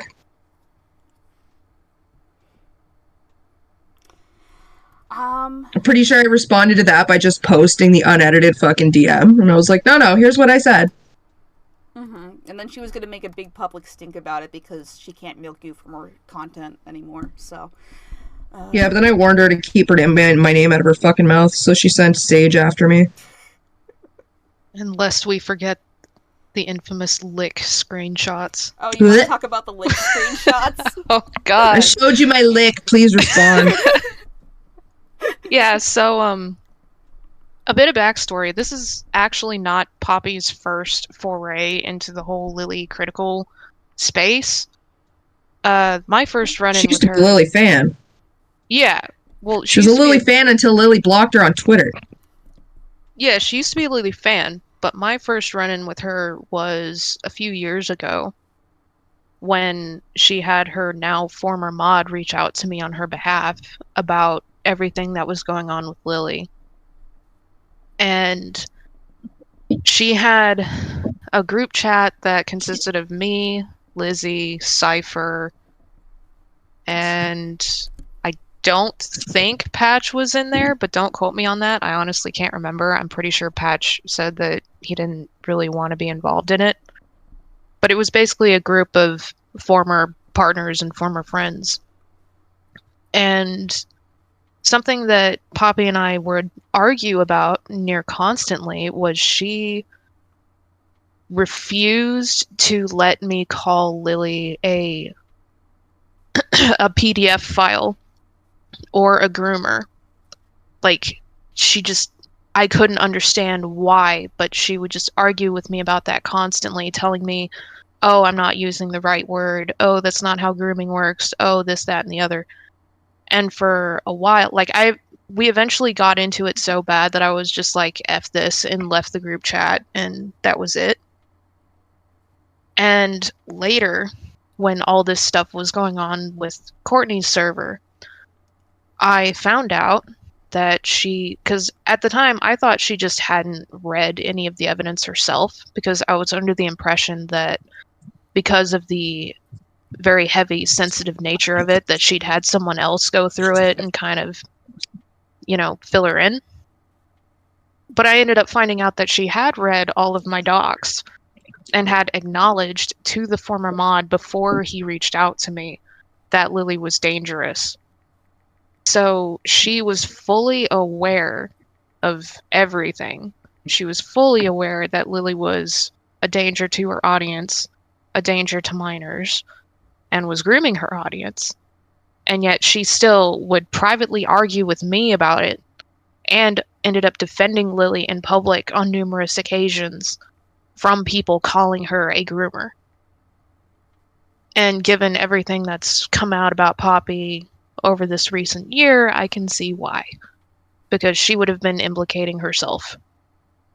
Yeah, Poppy grooms her audience too.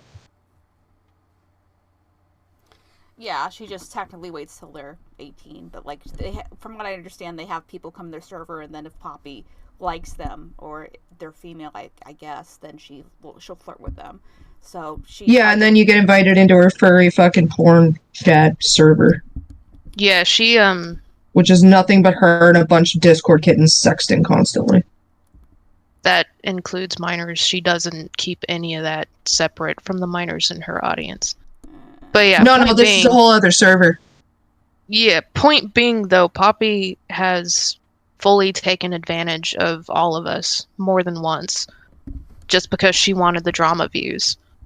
She didn't actually care about any of us. She didn't care about the danger of the situation. She just wanted the drama views, but she didn't want to go deep enough to where it might get Lily deplatformed, and she'd end up losing the drama views. And she didn't want to end up implicating herself. Because if she was honest and pointed out that what Lily has done is dangerous, then she would basically be admitting that the thing she is doing is also just as dangerous. Lizzie in chat says Poppy flirted with her too.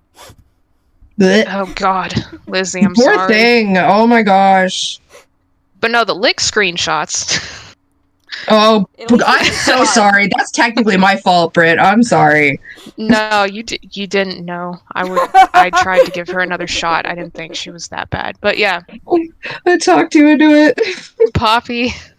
I tried to give Poppy a second shot when all this was going on.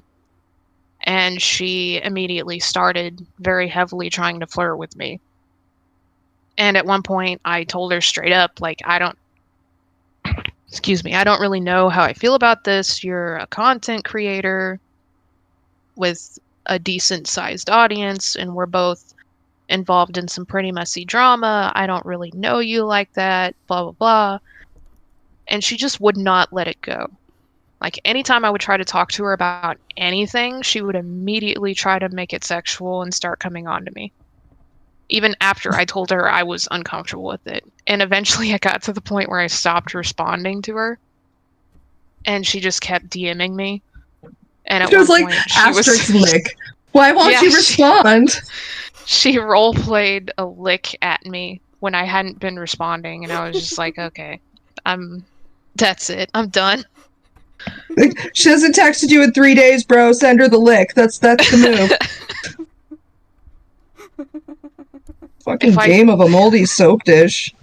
If I lick her, she'll definitely want to fuck me. It's like Andy Dick mentality right there. Yeah, and then she went and told her server that I had reciprocated her flirting.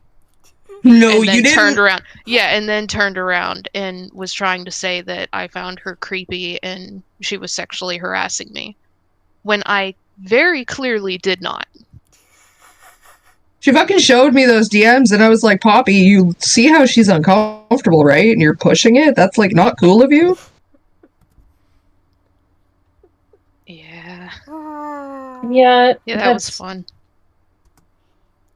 eventually you have to learn how to like read the room and leave people alone. Okay, Venus has a question. So inviting her in. Hey guys! Hola. Hola! Oh my gosh. Dang it, I forgot my question was, but I will say, like, I can relate, like, some of, I can confirm some of the stuff that happened regarding Poppy. I mean, I haven't seen the flirting with Courtney in DMs. Probably because she knew if I saw that in our group chat, I'd probably call her out, telling her that, hey, the lady's taken. Oh yeah, no, she made like 4 different group chats. Like she would make a group chat, or she would DM me and then add Xena to it because Xena would get mad that that they weren't being involved. And then Xena wouldn't say anything. And then Poppy would start DMing me again. And then Xena would get mad, so Poppy would start another new group chat. And then Poppy would DM me again. And then it was a circle of that. Xena was like, I want to be included. And I'd specifically be like, how was your day, Xena? And they would not respond. Just like Poppy, like trying to control how fast we would send each other messages because Xena wants to catch up on the messages too. Don't do it too fast. Vanagor and Courtney, don't message so much. Xena has the migraine and can't catch up. The fuck? Catch up. Tomato sauce. She can turn off notifications and read them later. But it'll take too long! Hashtag ZZ erasure. Yeah, I kept on saying, like, as things were unfolding, I was just like, these people are, like, Poppy's like 40. She's acting like a fucking teenager. She's like 42. Oh, that doesn't help. She is. She's like 10 years older than me and Courtney, and she's acting like that. Yeah, and she also tried to tell me that my relationship was predatory because my boyfriend's older than her. I'm like, then why were you hitting on me? Also, you're 30. Like, who cares? Oh, well, she was trying to fucking break us up, that's why. Yeah, exactly. Oh, I remember when you were talking about a fight that you two had. Poppy was saying, I think that's a sign that he might be abusive. Oh, she's like, you're stuck in the cycle of abuse. I'm like, bitch, what are you talking about? This is the first fight we've ever had in like 6 years. I know what the cycle of abuse is. I was married to a fucking alcoholic.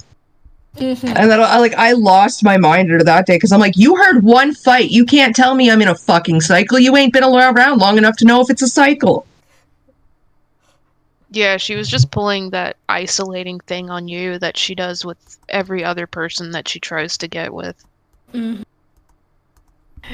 Just pulling the same tactics that... I wouldn't say the same tactics that Lily does, but very similar. Yeah, Poppy's like Lily 5.0. Or 0.5, sorry. Diet Lily. 0.5. Yeah, well, because she's older, so, like, she technically came first, but, I mean, they're basically the same person, just different fonts. She's Lily's alpha version. She's the beta test. Ain't no alpha in that bitch. She's the alpha female, as in, alpha programming, like, not ready to be brought to the public. Yeah. You ain't even selling that for full price on Steam, buddy. Nope. Okay, I think we're close to wrapping. Does anyone else have any... I'm gonna move you, Venus, to the audience again. Alright. Bye. I cut her off.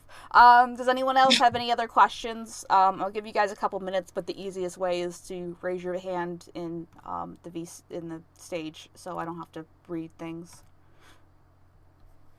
I just want to shout out. I just want to shout out this comment someone made in Twitch chat. You're trapped in a cycle of abuse. No, I'm not.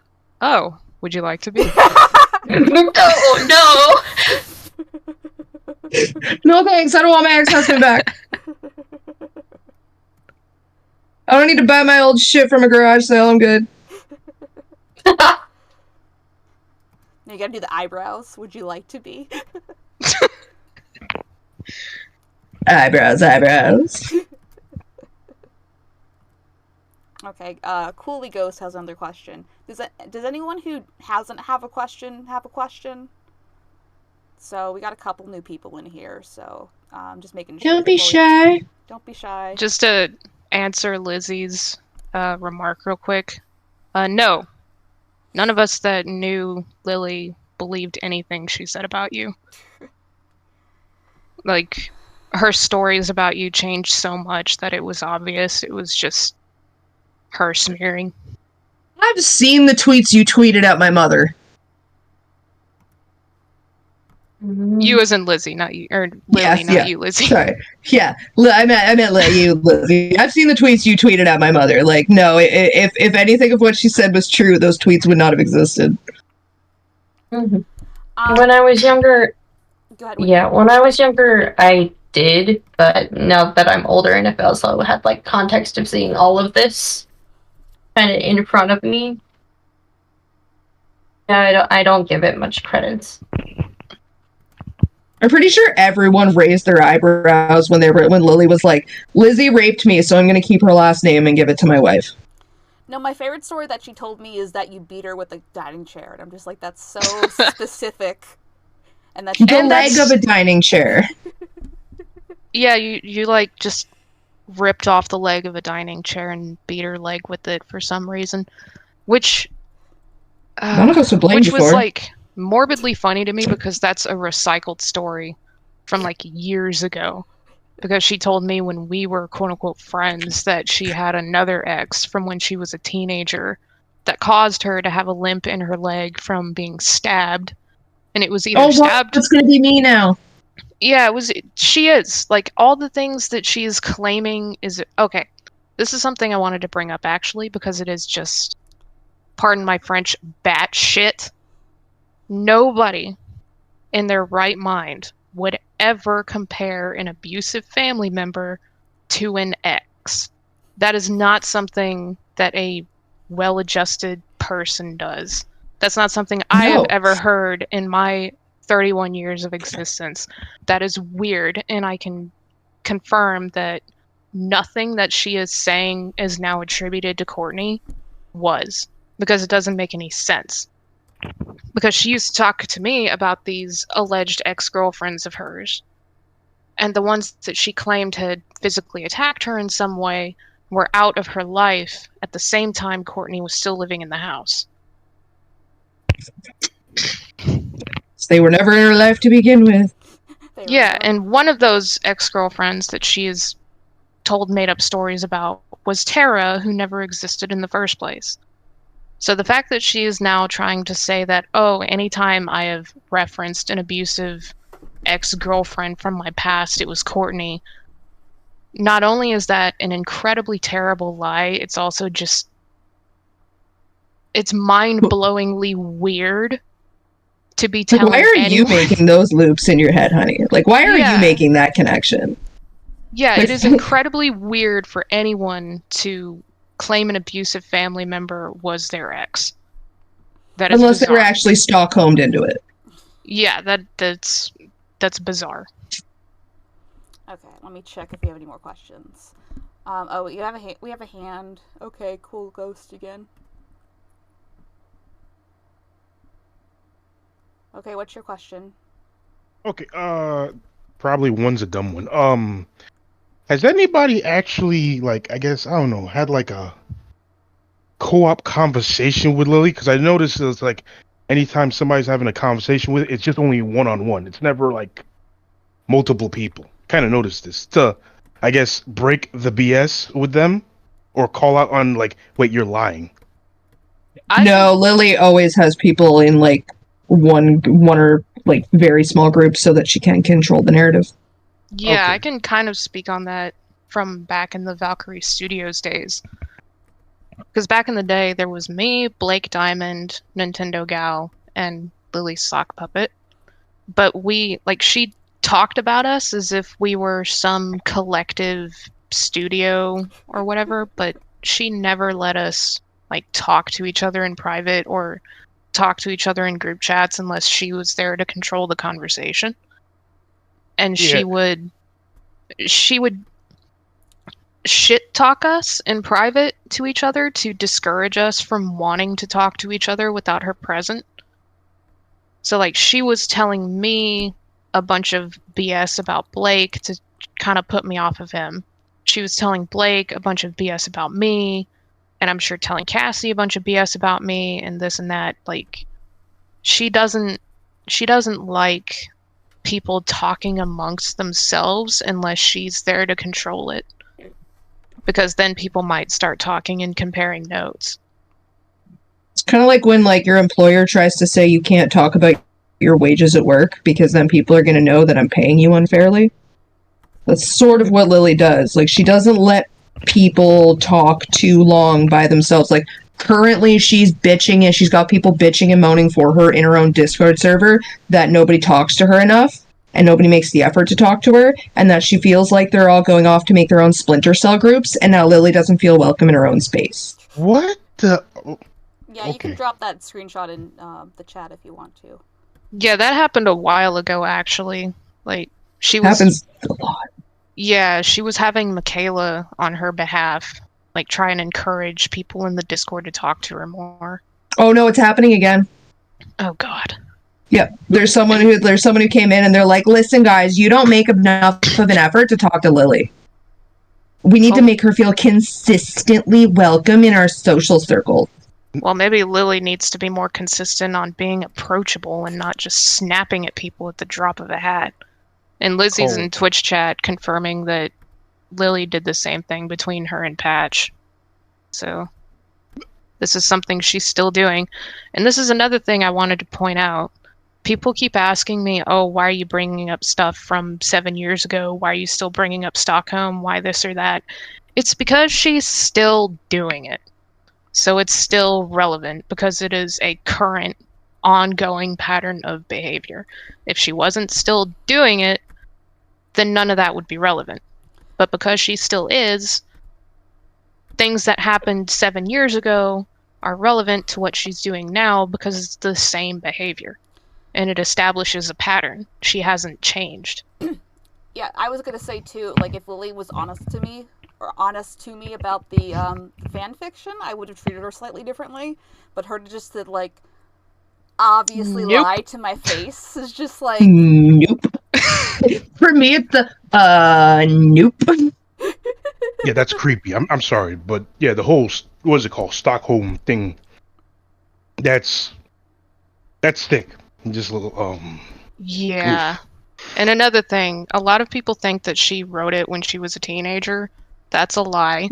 She was in her 20s. Yeah, she was in her 20s when she started it, and I cannot stress this enough. There is 9 of them. It's not just the first one. There is 9. There's hundreds of thousands of words in this fucking thing. Yeah, there's 9 installments in this series. It's not just one fic. It is a series of 9 that she wrote well into her late 20s, and she still uses characters from it to this day. Her character Sage, which is her rainbow-haired, feminine boy character that she still uses, was from one of them. And in it, he was in an incestuous relationship with his siblings. Like, every single one of those installments has incest all in it. And if it's not incest, it's pedophilia. Or both. Not to mention, she's made fucking games, like little RPG Maker games, where, like, literally the reward for beating parts of the game is you get plop CP. What the? No. Yeah. She put me and 2 of my exes in one of them, which I didn't know about until, like, a year ago. So that was fun. Fun fact about Stockholm. She also started writing that very shortly after the last time she ever saw me in person. I took off from the house when I was 17. I was in sketchy contact with my parents for about 2 years. And then we started working things out a little bit. I went down to visit my parents at their house in Nova Scotia when I was 19, maybe 20. So Lily would have been 20, 21. And she was still living there. I still had the lock on my bedroom door, thank fucking God. And, like, we'd been alone in the house a few times, and, like, we'd interacted a few times. And then I went back to Ontario, and, like, a month later, she started writing that fucking fic. Big ol' no. That's... Holy crap. Because, like, just do something... I know.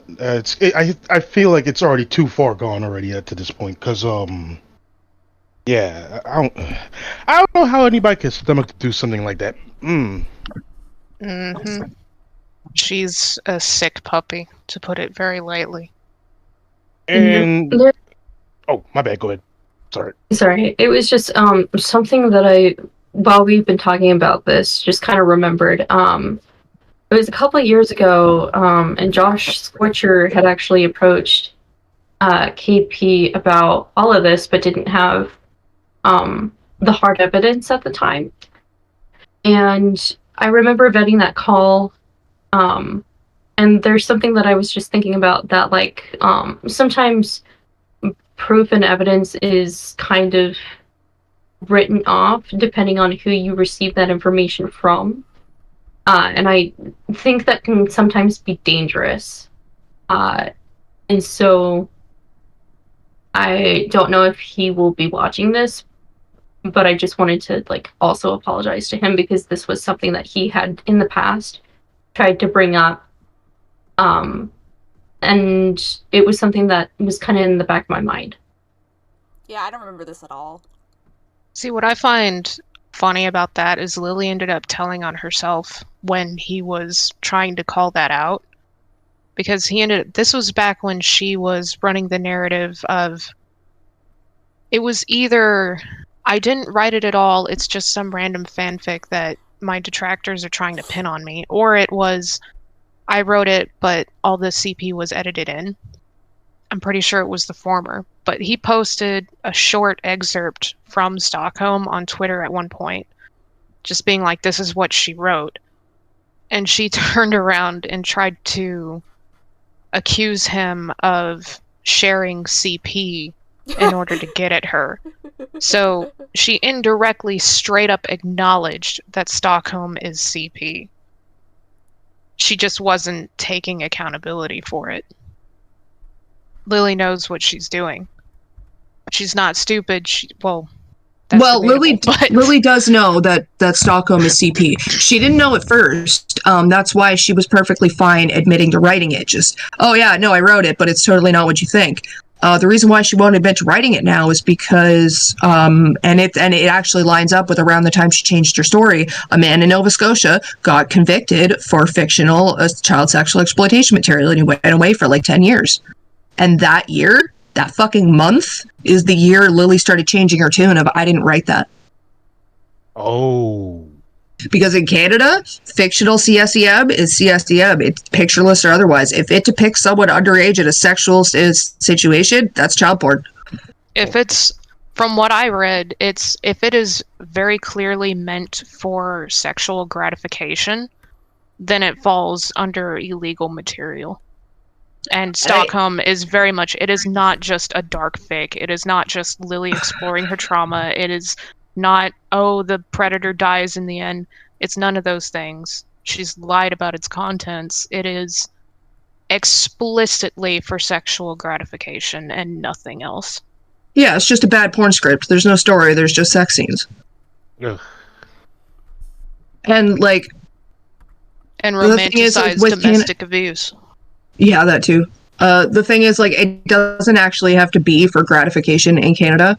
We're at the point now where if it's a child, or if it's depicted as childlike, and it's in a sexual scenario, it's CSEM. No more 3,000-year-old lollies for you. No.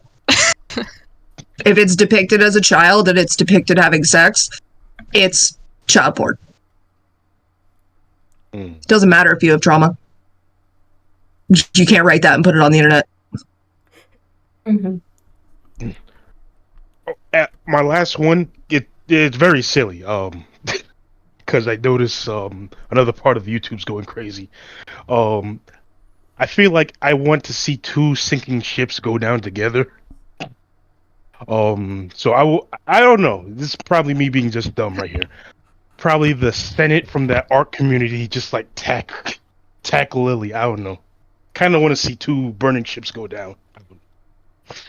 Well, the reason my video took so long, one of the reasons is originally Lio was going to write the video because I found out about Lily in the Senate, but then, I don't know if you saw the stuff that came out about him, but like, basically him and his adopted daughter, whatever. Yeah. Oh, no. Yeah. Yeah, that stupid stuff, yeah. Yeah. Just dumb. So he's like, I have a lot more time now, KP. I'm just like, yeah, probably.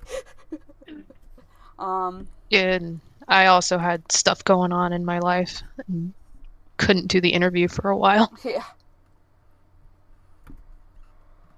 Okay, we got more questions, so I'm gonna... Oh, yep, Yeah. bye. Okay, you haven't asked a question yet, Raymond?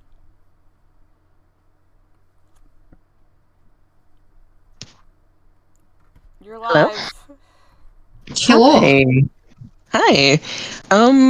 So I've been stalking, Lily's Twitch, because she always says something crazy every time. And the latest one that I remember is, of course, she says is when, Courtney is busy doing personal things. And saying that, what Lily said basically, I told my mother what Lily did, and she's out of the will. And I'm a little confused because I don't think there was ever one mentioned before or anything. There's no fucking will. My parents don't have fucking money. They got life insurance policies that are maybe worth like 200 grand if they're lucky. That's what I thought. I'm like, that doesn't sound right.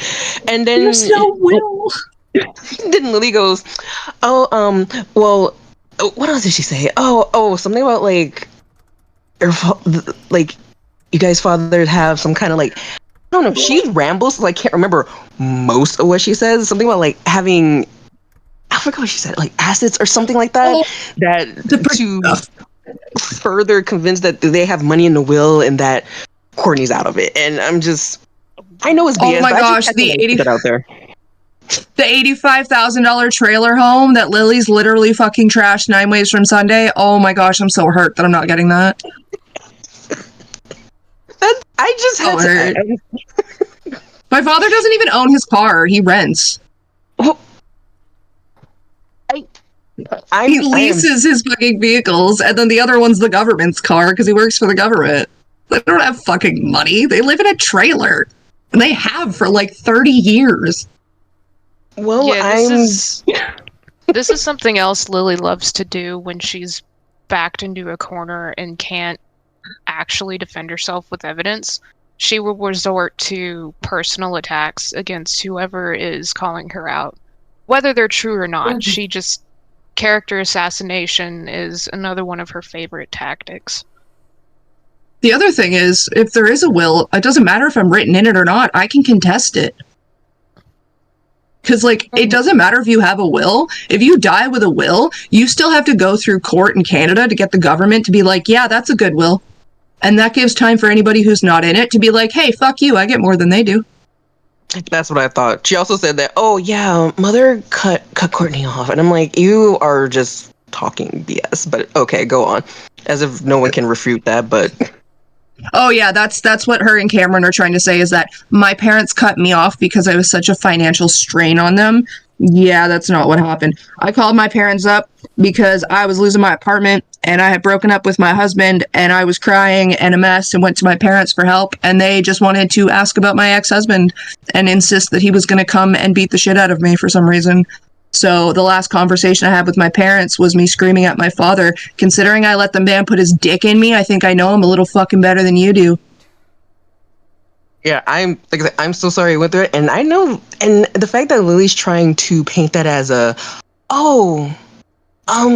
what they did. I'm like, you're already talking shit when your sibling's not around, but that's kind of a low blow. That's what I. But you know what? Thank you for like clearing it up because that's what I thought. That is just there's no bullshit. money in that family. But yeah, that's all the questions I had. But thank you for like clearing that up for me. No Also, problem. what the hell does that even matter in the context of what she's being accused of? Like, I how don't does, even oh, know. well, Courtney's poor. It's like on the same level of, oh, well, Brittany's a furry. Like, That's like how she So? tries to say, I'm just jealous. Somehow I'm jealous of her success, which bitch where, and I'm also just jumping on the hate train when, like, honey, boo-boo, when I came out with my testimony, no one was talking about you for 2 fucking years. at least not on Yeah. YouTube. No. Like, I looked everywhere. Everything that I found that wasn't on Tumblr was a year or 2 old. So, like, honey, what train? What hate train? I'm the fucking engine. I started this bitch. Yup. Choo-choo, Now she's just losing her mind. Before we move on, I was gonna say, Lizzie said to you, Courtney, that we haven't really spoken before, but I'm truly sorry for what Lily did. It's honestly sick, and no one deserves that. So, nice comment. Right back at you, hun, to be honest. I wish I had found out about Lily sooner and maybe saved you from some of this. Okay, we got some more questions. Okay. Remove you. Add you musical. Okay, go ahead. I had a question for Courtney and a question for Britt. I guess start with Britt first, but I don't think it really matters, but go ahead. sorry, just brain. But what's it called? I honestly don't remember if I had asked this the last time, but with the Tara Callie thing, I've seen some of the screen. I remember reading the screenshots in KP's video, but what in all exactly did Lily do with the Tara Callie sock puppet, aside from like trying to coerce you into a sexual relationship with her? She used it to try and coerce Blake into a sexual relationship with her. She used it to start fights on Derpy Baru and other old image message boards back in the day. And she had a Tumblr account for it, which is still up. It hasn't been used in years, but it's still up. And I think she knows she can't delete it, either because she no longer has the password for it, or because she knows if she deletes Tara's Tumblr, that's just going to be further proof that Tara didn't exist and isn't actually in jail. Yeah, not unless she quote unquote got out on parole by some miracle. But yeah, from what Blake has told me, he went through a lot of the same stuff I did in regards to how Tara was used against him. I think he still has a video up talking about his experiences with all of it.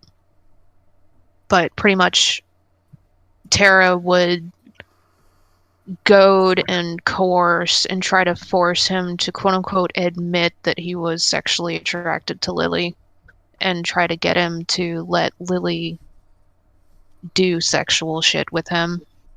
She also tried to flash him on a video call. Same way she did me, just with a different motive. And I didn't find out about that until I saw his video about it years later.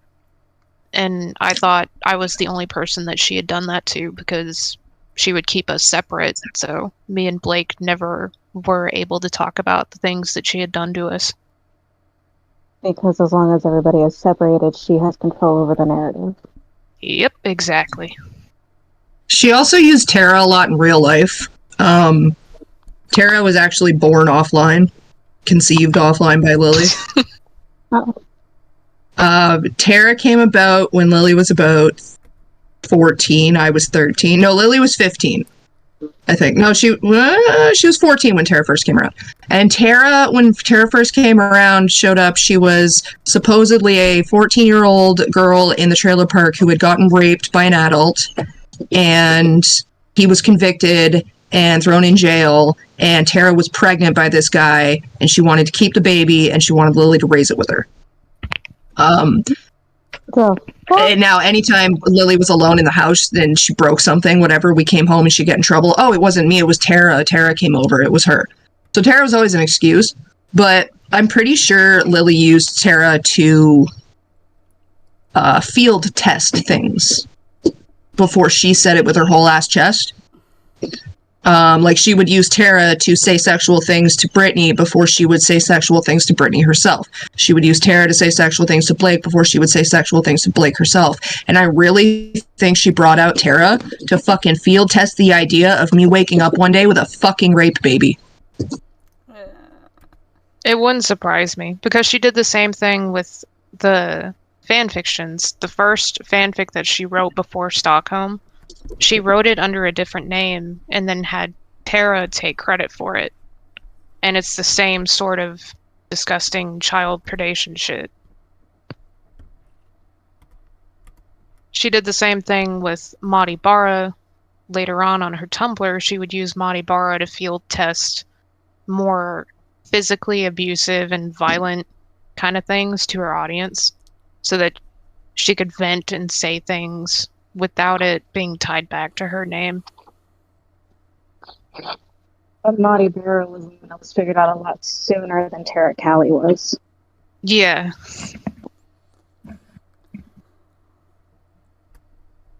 Okay. We got a question from the Twitch chat, so we're gonna move on. Give me 1 second. I have to call somebody.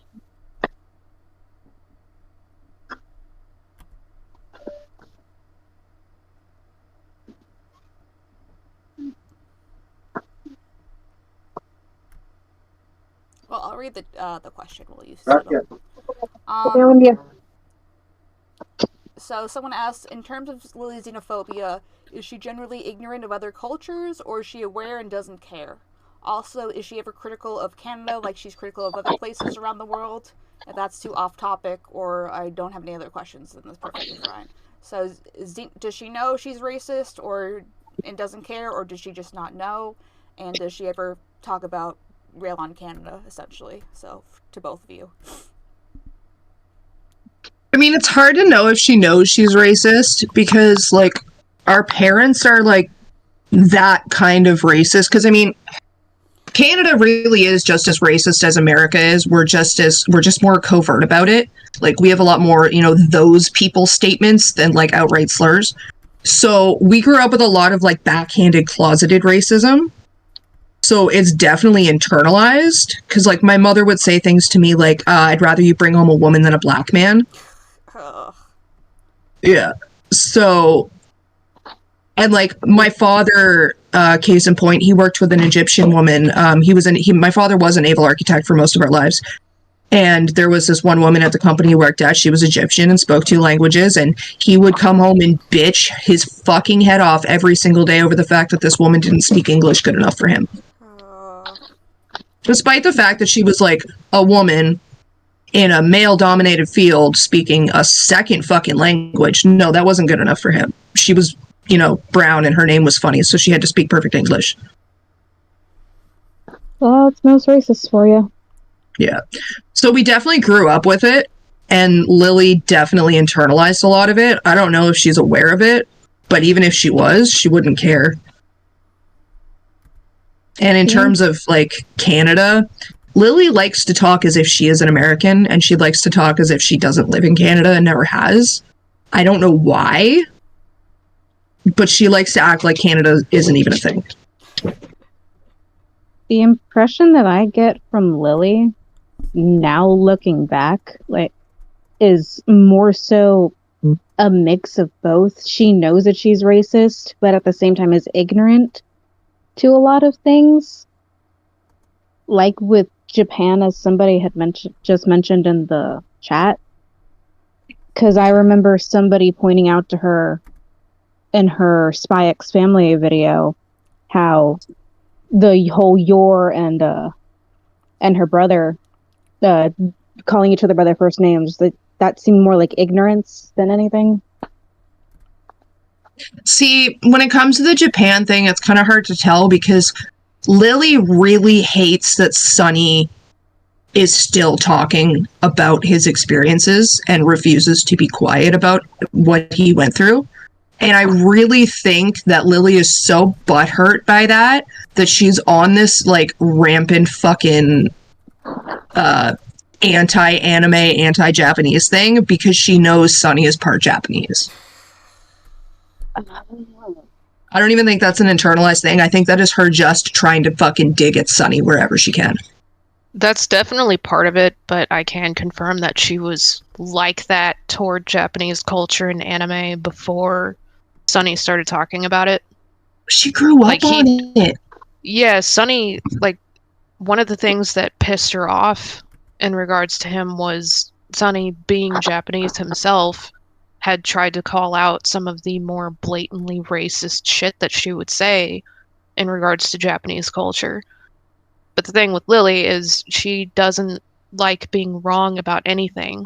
She doesn't like having to learn or educate herself about anything because that would mean admitting that she doesn't already know something and she's not the smartest person in the room.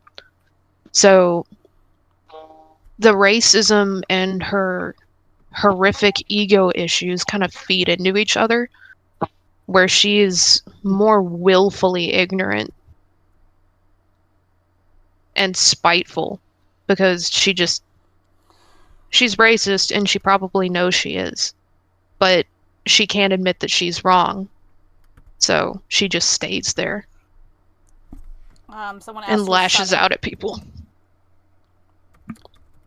Someone asked who Sunny is. Sunny was one of her bigger fans for a while. They interacted on Twitter a lot before one of her many accounts got nuked. They interacted on Tumblr a lot in a very friendly, not at all content creator and fan sort of way. It was more of a Lily trying to get closer to him and be friends with him kind of way. Lily also changed her DNI so that Sunny could talk to her because he was under the age of her DNI. Oh, yeah, and Sunny had been a fan of hers since he was a minor. And Sunny's been through all sorts of his own shit, and Lily was trying to take advantage of that. And then Sunny, I saw a post that he had made basically saying, if you have evidence, then show it. And I politely sent him an ask, being like, if you want to see it, here it is. Draw your own conclusion. And he looked at it and was horrified, and we started talking, and he started telling me some of what his interactions with Lily had been and how he felt about it. And it was... he didn't know it at the time, but the things he was describing was exactly what someone who had been groomed would feel. Well, yeah, because Sunny was essentially Lily's first, like, full-on grooming victim. I'll say it. I'll, like, fuck it. People like to tell Sunny all the time, you weren't groomed because it was in public. So people have this conception that grooming has to be in private between only two people, and that's not true. Grooming's not one thing. It is normalizing inappropriate behavior. And, like, changing your DNI so that a minor can talk to you when you explicitly said minors don't interact with me, that's inappropriate. I would say Ginger is closer to her first victim, especially since she ended up dating her. But yeah, like... yeah, but I mean, she groomed Sunny first, and then she groomed Ginger along the way. No, Ginger was years ago. Ginger's been around for a long time. But Sunny definitely falls into that. And that's also why she went and started trying to tell people that I groomed Sunny. Because apparently... or I did. Yeah, apparently letting someone know that they've been treated incredibly terribly by someone that they looked up to and had a very obvious power dynamic with counts as grooming to her. I'm sorry, when the person who was a minor is saying that because of your actions, they felt they had to be sexual with you, that's grooming. Mm-hmm. And the blogs, long before Sonny reached out to any of us, the blogs had been seeing how he was being interacted with by her, and we were all worried for him. Because we had seen her do the same thing with Ginger. We saw her do the same thing with Lizzie. We had seen her do this again and again and again, and we could tell that she was doing the same thing with Sonny. She was trying to slowly pull him in. And we were worried that he would end up becoming another one of her inner circle people that she would just use and abuse. I think the only thing that saved him from that is that he's transmasc. Probably. Honestly, I don't think she would have cared. I think she's transphobic in that way of she doesn't really see trans men or transmasc people as who they are. No, but she wants someone who's going to be effeminate, be it female or male. Yeah, That's fair. why all of her fucking characters are effeminate. Even when they're quote-unquote butch, they're just a tall woman. With short Which, hair. I mean, I hate to break it to you, Lily, but, like, a tall woman is not butch. Most butches are probably shorter than you, honey. Okay. Yeah, I don't mean that tall women can't be butch, I just meant that, like, tall doesn't equal butch. Okay, let me see if we have any more questions. I'm gonna check Twitch first. If anyone has any more questions and want to raise their hand, that makes my life easier. I feel like there was one.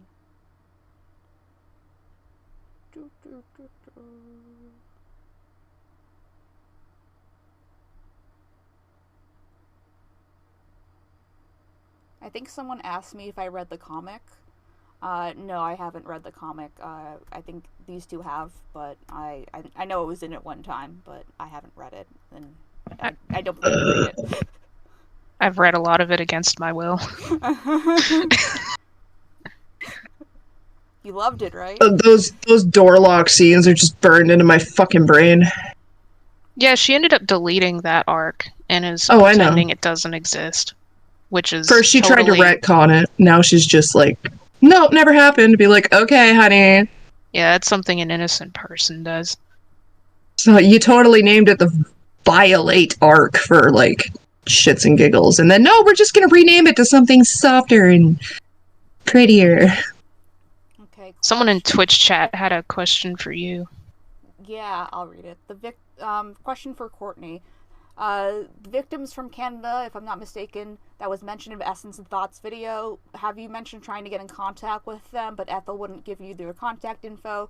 How did you get in contact with the victim? I believe that's Ethel wouldn't give it to you, right, Courtney? Oh, yeah, so that whole thing was, I was never in contact with that victim.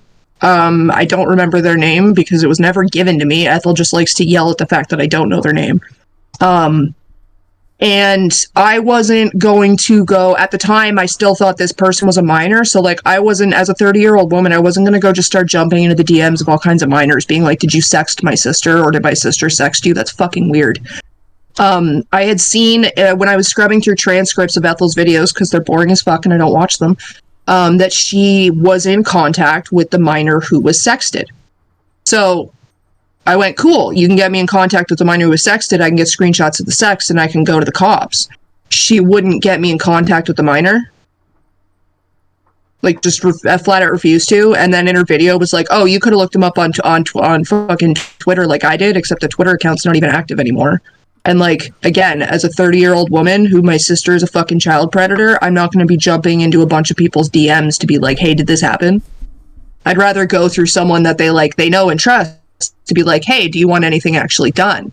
I don't know if if the person's in the Canada or the States, because again, I never got in contact with them. All Ethel did was, like, say that, oh, they didn't want to go to the cops then.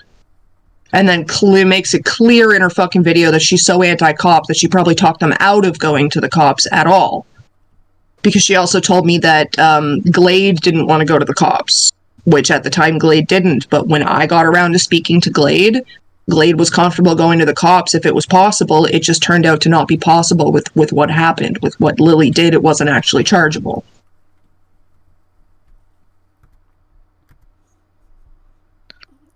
Glade being the person that Lily encouraged to join the stream where her and Michaela flashed, knowing that Yes. Glade was a minor.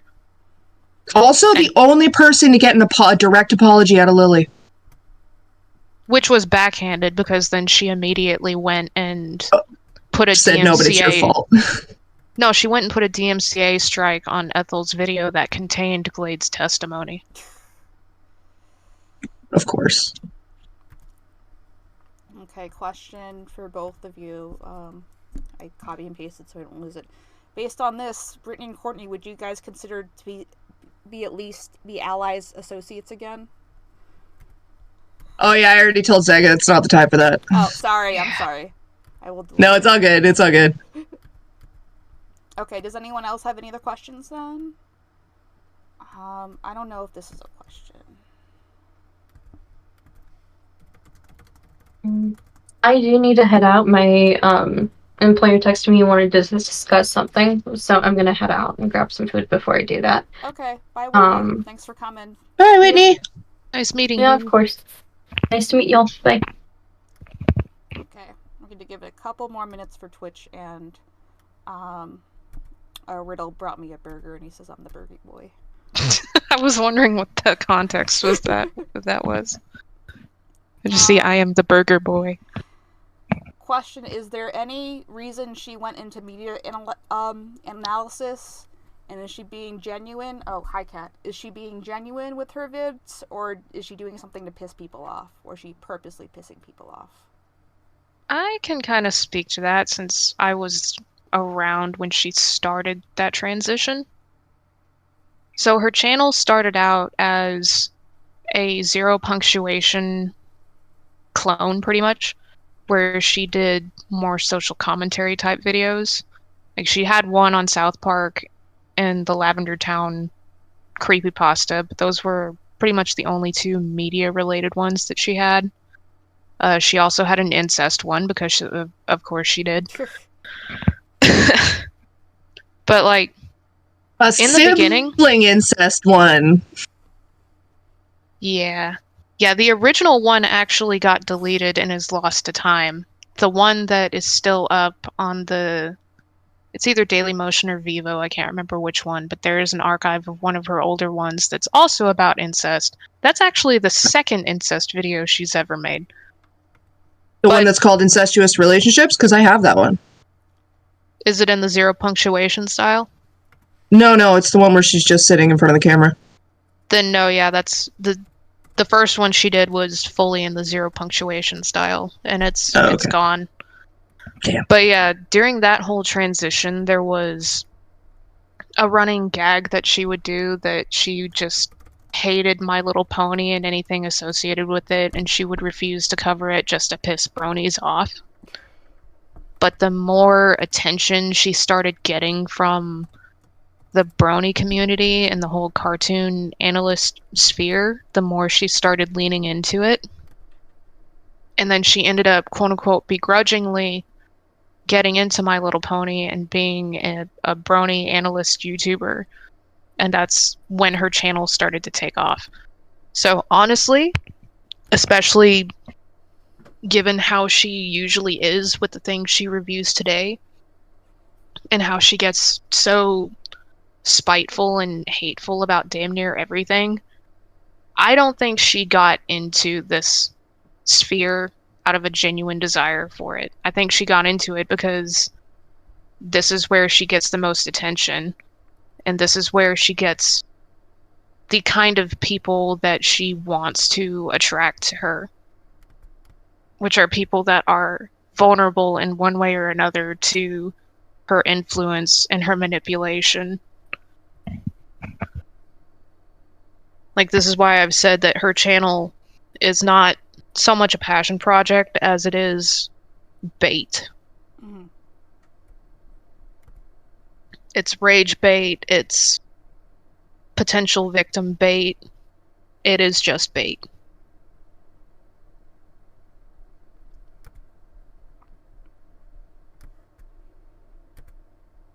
Okay, checking if we have more questions. I think that's fair. Forgive me if this is too personal, but if Lily is listening to this, what would you like to say to her?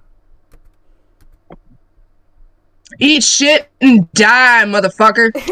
Sorry, sister fucker. Yeah, that's a loaded question, because when I first started my blog, I actually did make sort of an open letter trying to appeal to her humanity.